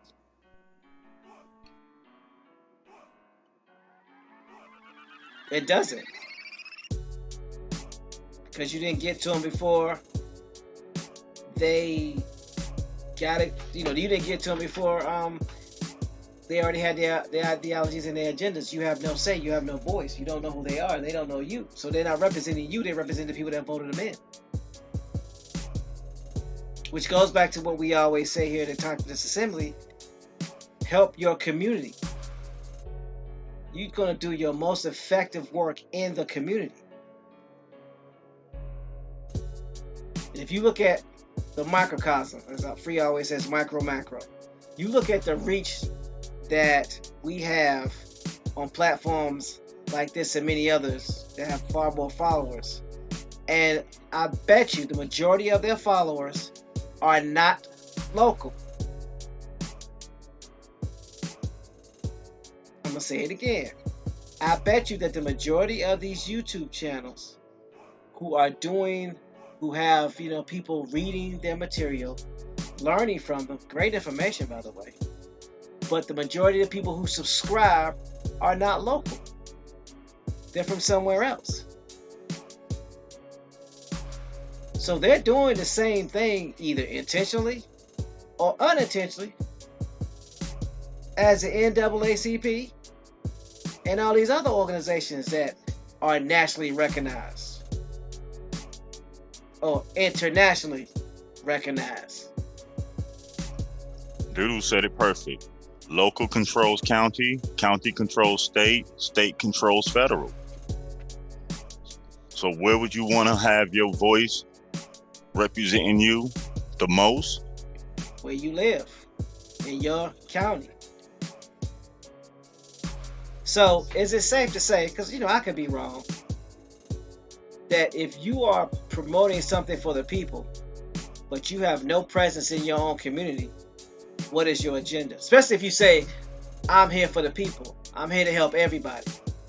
But your actions is that you're here to help everybody except for the people that are around you. What does that say about you? Am I overlooking something? Because that's what the NAACP did. And then when you had groups that were more local and homegrown focused, they got infiltrated and they got split apart. But the ones that were nationally and internationally recognized, they were the ones that ended up thriving, ended up having the benefits, and ended up being able to do stuff. Did I miss something? I'll wait.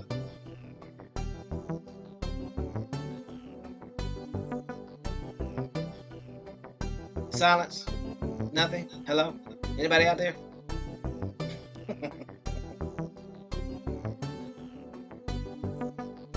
So we all want to get along. We all need to come together, except when it's in my backyard, except when it's in my town, except when it's in my county, except when it's in my state. But I can get together with all y'all everywhere else, but just not the people that know me. Does that seem odd, or is that just me?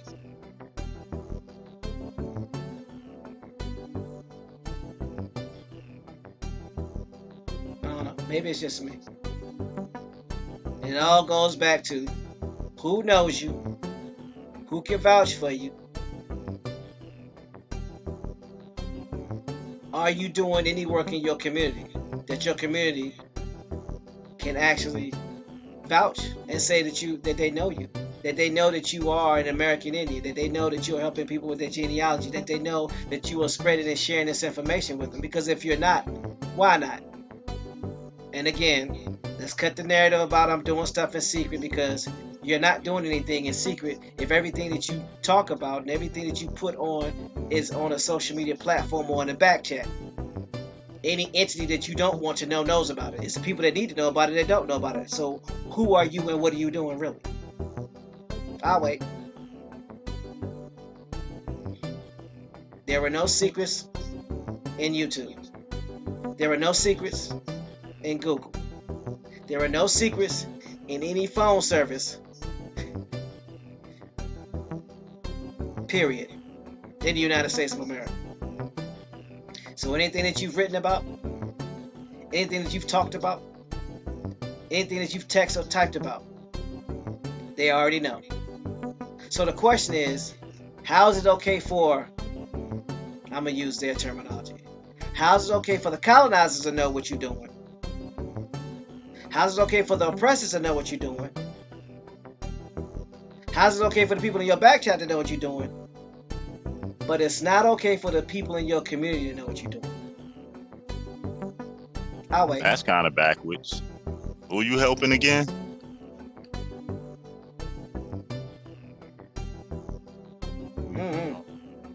I have no idea.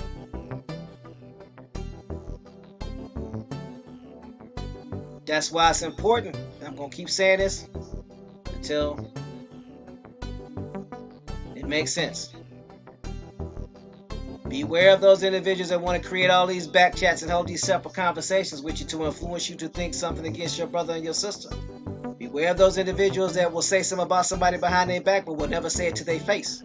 If they can't say it to their face, but they'll say it definitely behind their back, what does that tell you about them?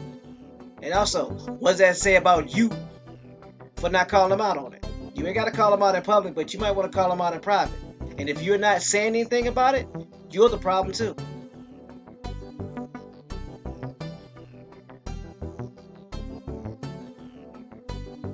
What are you doing in your community? That's the question that you need to ask them. Can you prove anything that you're doing in your community?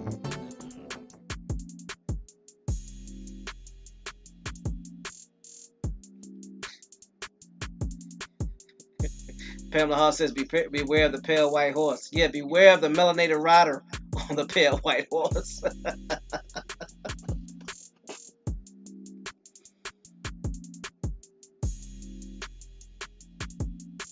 Beware the nameless, faceless, community-less leaders.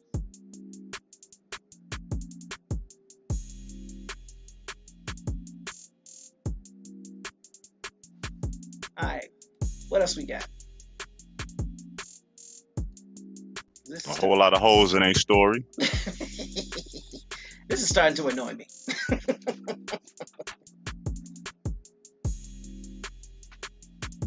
It's getting real old real fast. It's starting to expose a lot of people.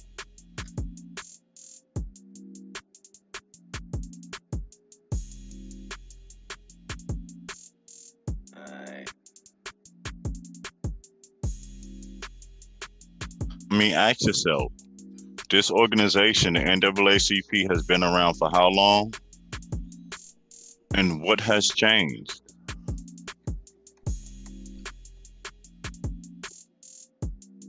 They got local chapters all over the place, but how many of y'all actually talked to or heard from these people? How many of them are actually getting people out there to vote locally? I've never once heard of an NAACP local registration voting drive. Now, I'm not saying that it don't exist. Don't get me wrong. I'm saying I ain't never heard of one. I never seen a member in the neighborhood.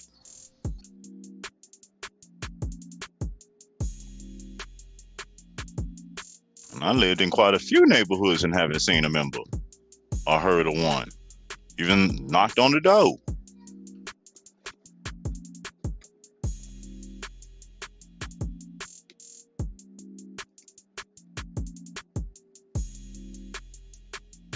When that press op needed, oh boy, there they go.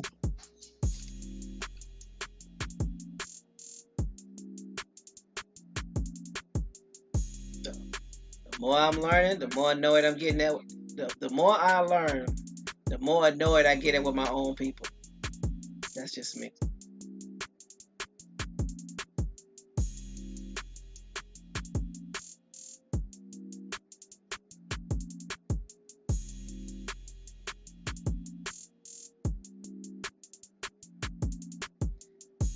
Yeah, anytime I see anything about SNCC, I don't see anything about Medgar Evers' death. You would think that would have been a pivotal event, being that he sat on that board.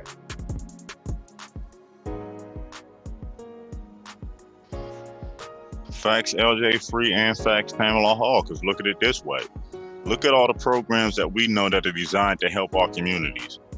Why the NAACP not activating any of these grants and funds to rebuild the communities? Just why?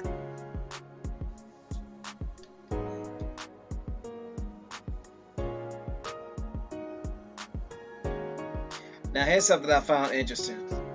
I am on the Encyclopedia Britannica where it talks about Student Nonviolent Coordinated Committee, right? And you know how it says off to the left, it says the date, headquarters, and then it says related people. I'm going to read the names of the related people that it gives you, and you're going to notice one person that's missing.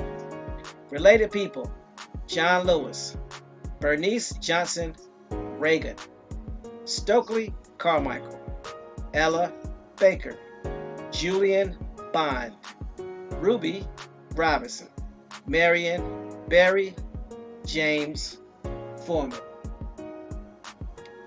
Who's missing?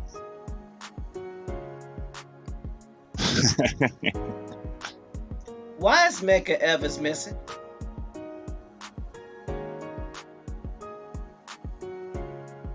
When he sat on the board for the Student Nonviolent Coordinated Committee from 1960 until apparently when he died in 64. But he's not even listed as one of the related people.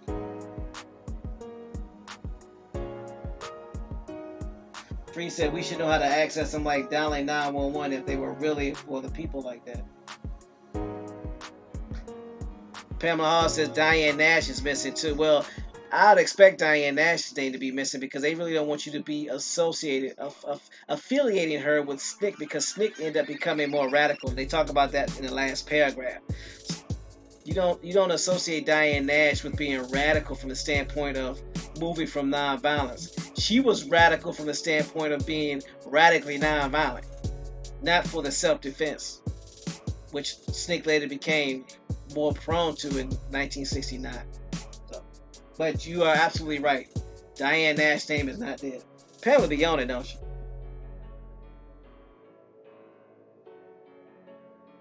She said there's too much injustice out there for them to be token activists who show up for sound bites and photo ops. Yeah, there's too much injustice, but apparently there's way too much money.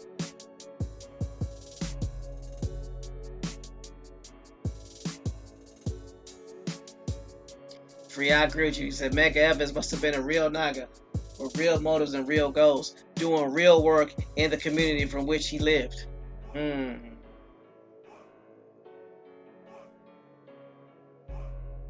So is it safe to say that if you're not doing real work in your community, you should be at least questioned? I mean, is that a fair assessment? Sound like one to me. Okay, just wondering.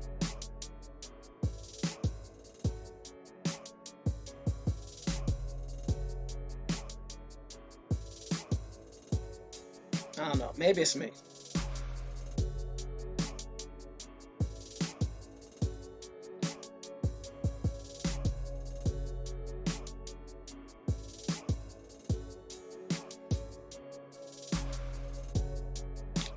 So I'm looking at the North Carolina project when it comes to the Greensboro sit-in.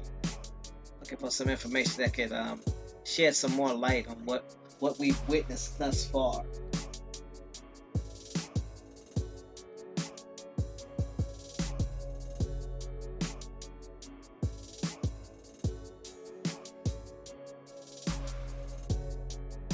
This is in reference to the sit-in and how they end up coming back. But I want y'all to pay particular attention to this statement and remember what the SOFO and SNCC eventually became and how they catered more to the young people and why. So this is in reference to, this passage I'm about to read is in reference to the Greensboro Four, or what they call the Greensboro sit-in.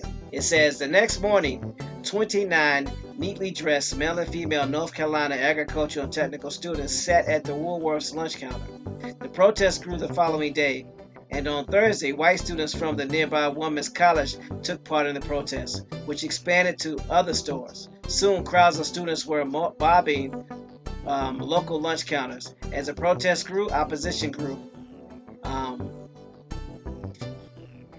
Crowds of white men began appearing at the lunch counters to harass the protesters, often by spitting and uttering abusive language and throwing eggs. In one case, a protester's coat was set on fire and the assailant was arrested.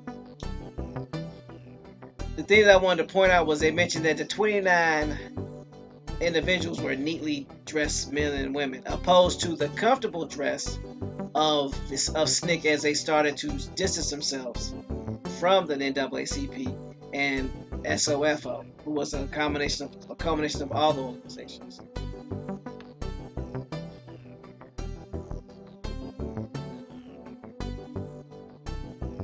So, something to think about.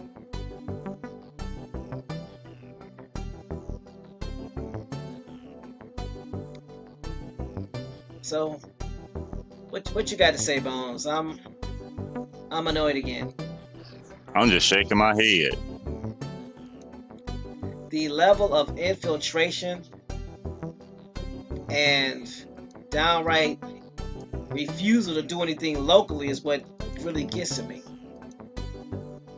You just want to register people to vote and deal with national issues instead of dealing with the local issues.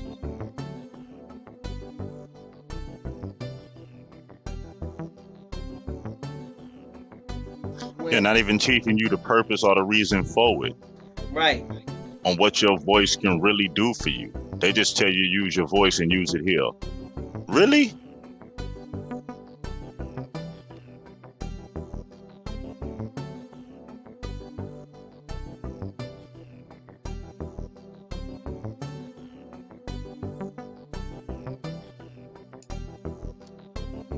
Doodle said, look into Walter Mondale, lost the presidency.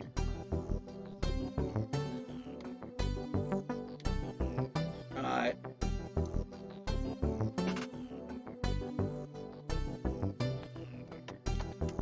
Walter Mondale.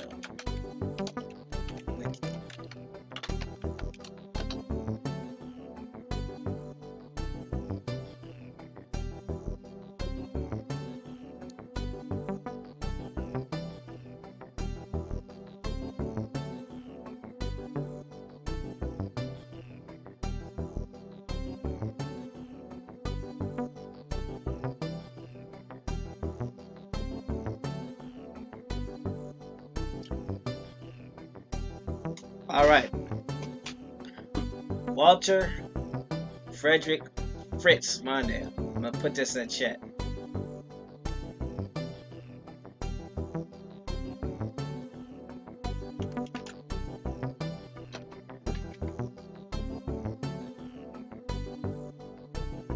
He was born January 5th, 1928. He is an American politician, diplomat, and lawyer who served as the 42nd Vice President of the United States from 1977 to 1981. A United States Senator from Minnesota. He was the Democratic Party's nominee in the United States presidential election in 1984, but lost to Ronald Reagan in an electoral college landslide. Reagan won 49 states while Mondale carried his home state of Minnesota and District of Columbia. He became the oldest living former U.S. vice president after the death of George H.W. Bush in 2018. Mondale was born in Cleon, Minnesota, and graduated from the University of Minnesota in 1951 after attending Montcalm College. He then served in the United States Army during the Korean War before earning a law degree in 1956. He married Joan Adams in 1955, working as a lawyer in Minneapolis. Mondale was appointed to the position of Attorney General in 1960 by Governor Orville Freeman and was elected to a full term as Attorney General in 1962 with 60% of the vote cast. He was appointed to the U.S. Senate by Governor Karl Roosevelt upon the resignation of Senator Hubert Humphrey following Humphrey's election as vice president in 1964. Mondale was subsequently elected to a full Senate term in 1966 and again in 1972, resigned the post in 1976 as he prepared to succeed to the vice presidency in 1977. While in the Senate, he supported consumer protection, fair housing, tax reform, and desegregation of schools. Important. He served as a member of the Select Committee to study governmental operations with respect to intelligence activities. Church Committee.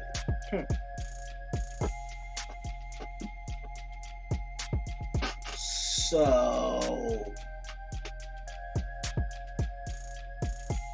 he was a busy bee.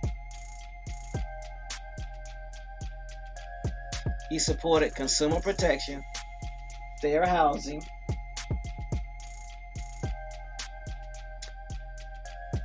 what else? I just saw it. Tax reform and desegregation of schools. And he served as a member of the Select Committee to study governmental operations with respect to intelligence activities. A select member, huh? Let's see what this church committee is.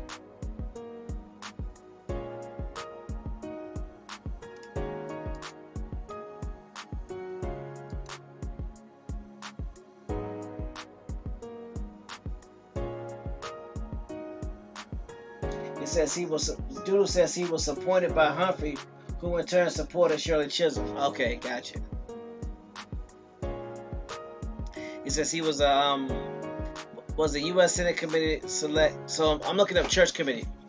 It says was the U.S. Senate Select Committee in 1975 that investigated abuse by the Central Intelligence Agency, National Security Agency, Federal Bureau of Investigation, and Internal Revenue Service. Chaired by Idaho Senator Frank Church, the committee was part of a series of investigations into the intelligence abuse in 1975 dubbed the Yellow of Intelligence, including its horse counterpart, the Pike Committee, and the Presidential Rockefeller Commission. The committee's efforts to lead to the establishment of the permanent U.S. Senate Select Committee of Intelligence.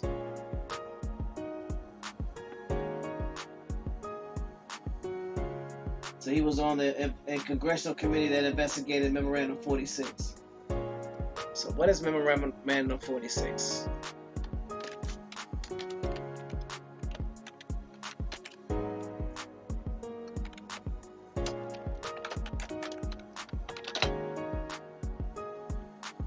Memorandum 46.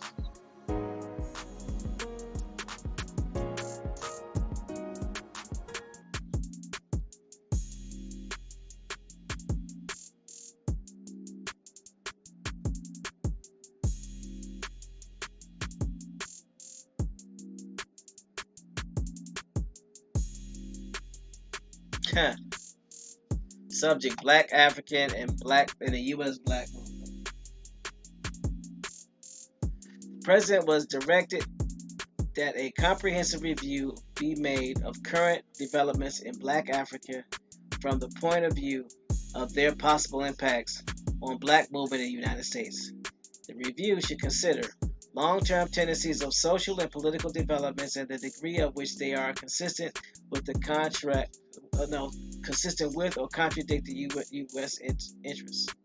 2. Proposals for durable contracts between radical African leaders and the leftist leaders of the U.S. black community. 3. Appropriate steps to take inside and outside the country in order to inhibit any pressure by radical African leaders and organizations on the U.S. black community for the latter to exert influence on the policy of the administration towards Africa. The President has directed that the NSC, Interdepartmental Group for Africa, perform this review. The review should be forwarded to the NSC Political Analysis Committee by April 20th. The Alphabet Boys admitted to following the illegal wiretapping color to prevent the black Messiah doing these. Hold on. Supervision says the Alphabet Boys admitted to following and illegally wiretapping colors to prevent the black Messiah doing these hearings. Okay. Free says looks like he was trying to make them enforce HUD codes when others were trying to delay the process for 7 years. Doodle Vision says they tagged Medgar Evans, Malcolm X, Dr. Martin Luther King, and others. This is crazy, y'all.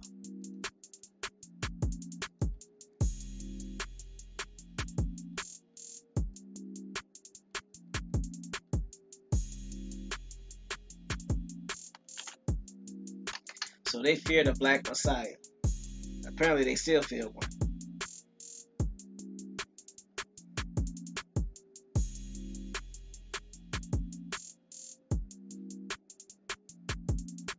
And all we gotta do is mind our business and take care of our own, we'll be fine. LJ Free says, Huguenot strike again and again and again. I know, right?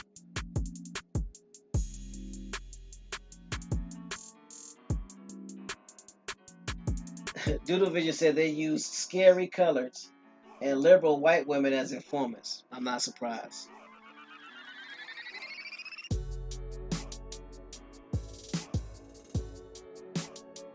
Yeah, found another little tidbit on it.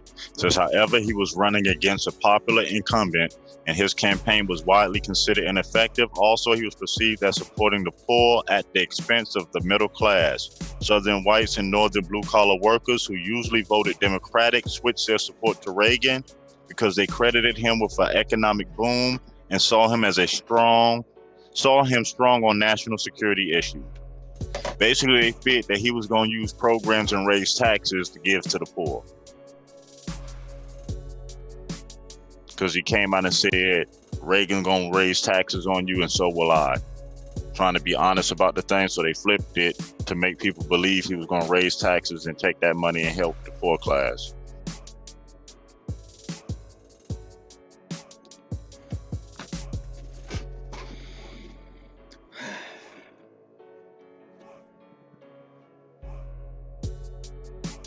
Don't do you any good to vote nationally if you're not going to vote, or at least get involved locally.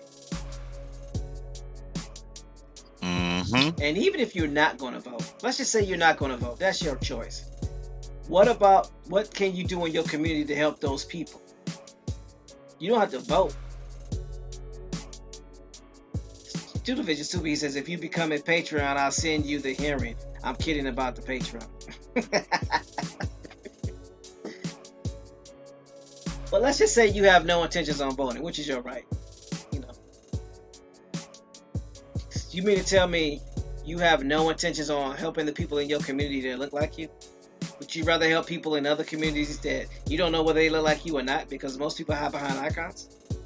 How does that make sense?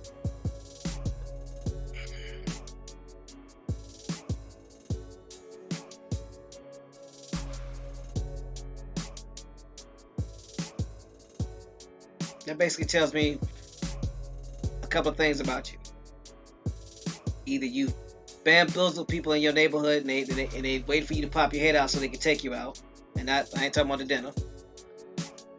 Either you scared to talk to people in your community because you're just scary and you're scared of people. But it's easy to be bold when you don't think nobody can touch you. Or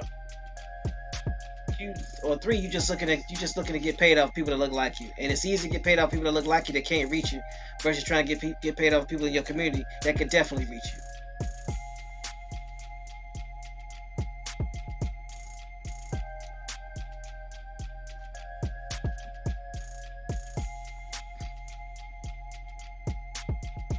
So.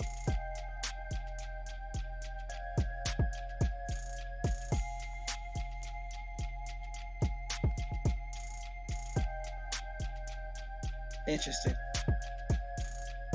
Say at the very least. Well, there's always a 4th one. Just fake all the way around. They just like to talk.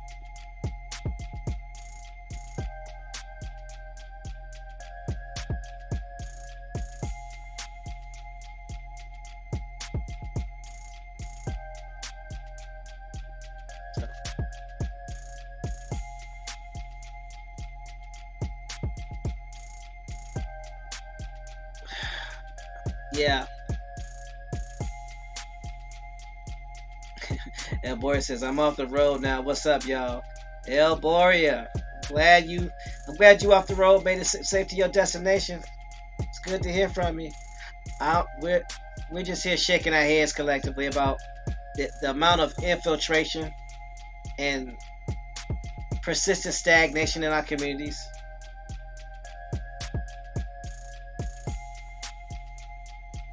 That's all. Just looking at this YouTube community doing the same thing that these organizations are doing, but they're doing it a lot easier because don't nobody know who these people are.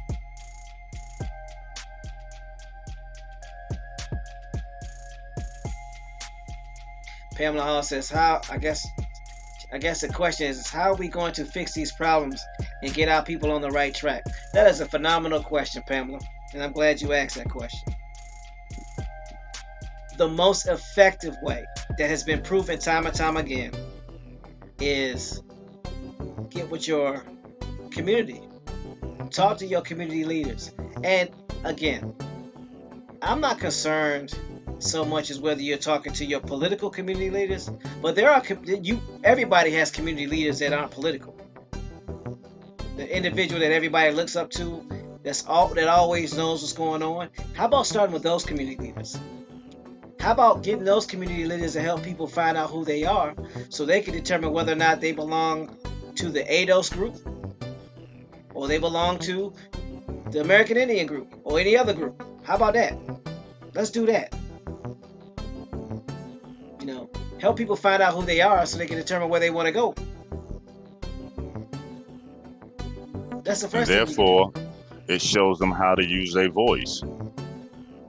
I mean, you got to be willing to speak up in your own home, around your own home first. If you can't take care of home, you're not going to accomplish anything else. I don't care how hard you try. You got to start in the area around you. Because when going gets worse and it's going to be bumpy roads, that's where you're going to get your most support. That's where you're going to get your most bodies. That's where you're going to get your feet on the ground. As you can see, as we've been reading over the last couple of days, that's what the ones that were serious did. They went out door to door. They went out gathering people. They went out listening to the people. Because I'm going to say it again, who can better articulate the needs of the people than the people themselves? But in order for them to articulate their needs and their issues, you have to be willing to talk to them, communicate, listen. Facts. El Boria says, what's funny is when I was younger, I've always looked at these organizers funny because a lot of them looked like mixed people and really didn't rep us right. Well, that goes back to the fact, El Boria, is that they were representing their group, their what's the best way to put it?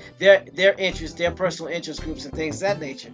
There wasn't enough of people like you, or people that look like you,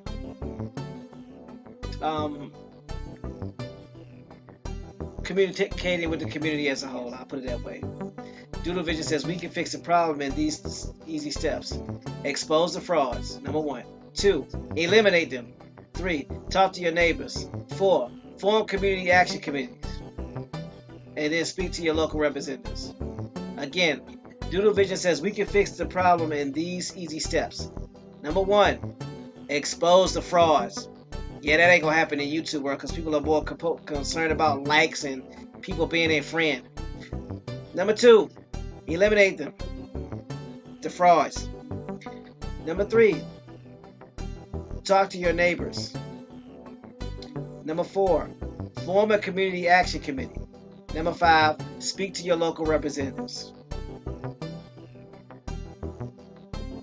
So the questions you can ask these people that are forming these that are in these chats, back chats or whatever, and on these channels, these YouTube channels, ask them, are they willing to expose the frauds? 9 times out of 10 they're gonna act like they don't know who the frauds are while they're sitting on their panels, while they have in the back chats. But you can ask them. Number 2, if they're not willing to expose them, they're not willing to eliminate them because they're their friends, and I'm using air quotes. Even though they ain't never met them and don't know them, couldn't pick them out of a lineup, but they're their friends.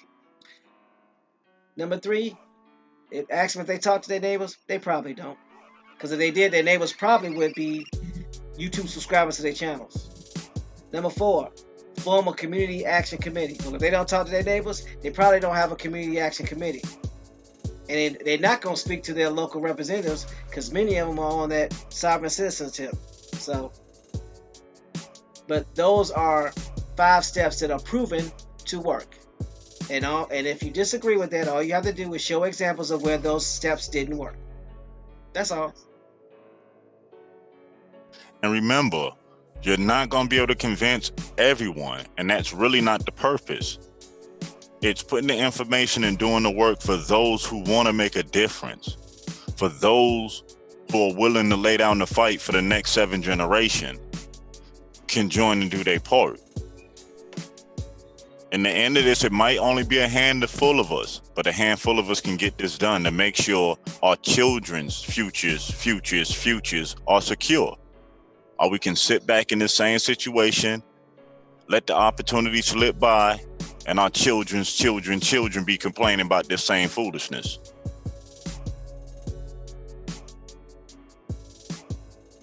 Yeah. El Boreas says Rosa Parks came to my high school and I thought I've seen a living legend, but I was fooled. I mean, she is a living legend. She's a legend. She's a created legend. But a legend nonetheless. Pamela Hall says, I told you these fools are more visual. So I have to get everything in order. But Pamela, at least you're moving in the right direction. You're out in your community. We know that. So if there were more people doing what you was doing,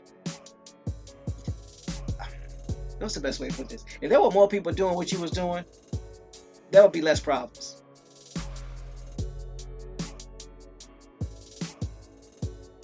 Doodle Vision says they tell you to be careful who you talk to on here, but they won't tell you their name.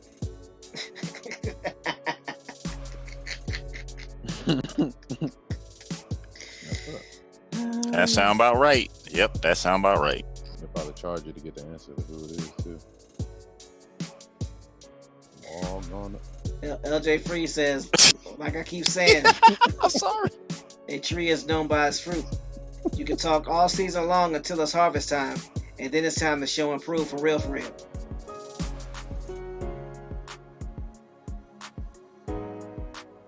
So, at the end of the day, yeah, what fruit have you produced? Slogans are nice, slogans are catchy. YouTube channels are nice, YouTube channels are catchy. Who in your community have you helped? Who in your community knows that you're in India? Who in your community are signed on your YouTube channels?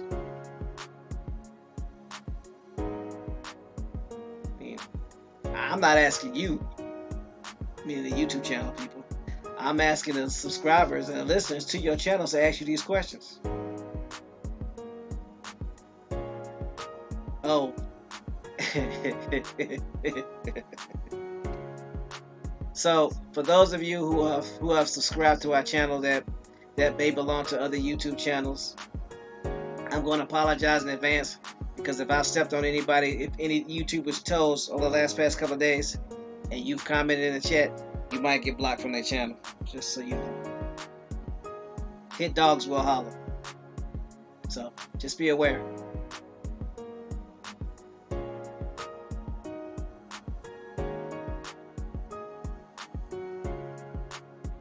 Pimp Mahal said they scared to knock on this door. I go in on them.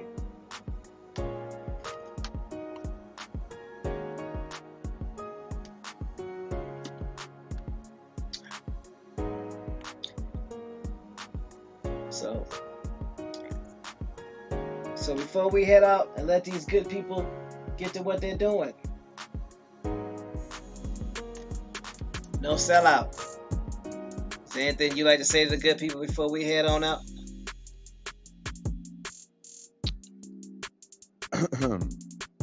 Hello, everybody. You know what it is. Any questions, comments, concerns, corrections, email us at unconsciousassembly@gmail.com. Log on to the website. If you need any help with your genealogy, obviously we got those 50 free sites to get you started. If you're already started and elbows deep in your genealogy, email us to get further assistance if you do not have an ancestry.com account. Yeah, I'm distracted now. I appreciate everybody for showing up today on this Wednesday. Is it Wednesday? Yes. Nice Wednesday. Appreciate all y'all. We'll see y'all in tomorrow's Rising, and maybe later. I don't know. Peace, y'all. Was that like a teaser? I'm going on mute. It might have been. Gotta delete that. Really? Delete. Bones, get your boy. Get your boy. I think I've said enough. Probably more than enough, depending on your stance or your viewpoint. I will go out by saying this. A Tacticus Assembly is not here to tell you who you are. We're not here to tell you who you are not. And we're not here to get in your personal business. We will, however, call you out if you are scamming people. We will expose you. That's going to happen. Our core and main purpose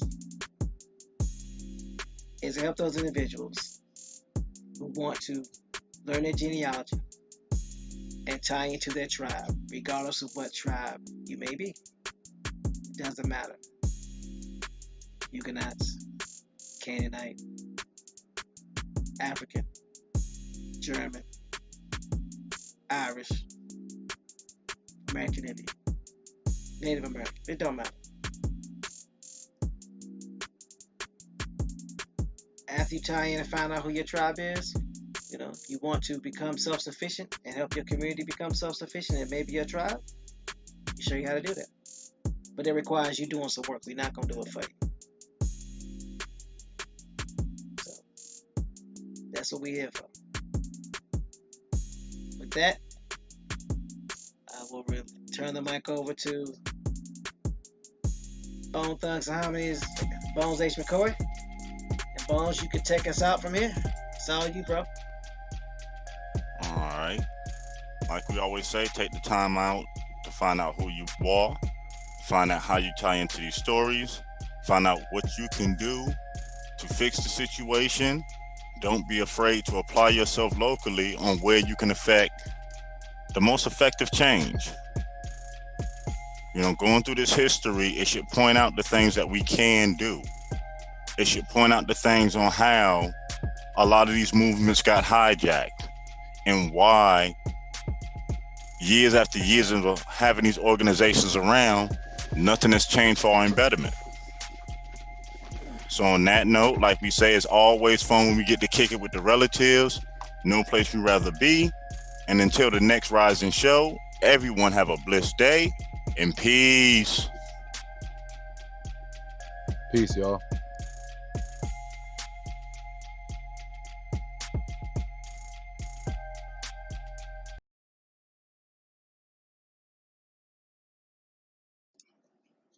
countenanceassembly.com, to where we can continue the conversations of today's topic and shows in a new form on the website.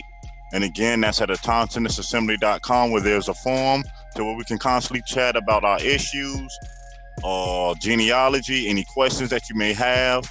Just register and set up your profile.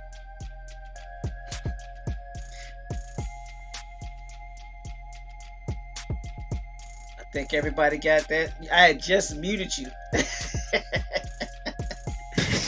As you were saying it, I was like, uh-oh.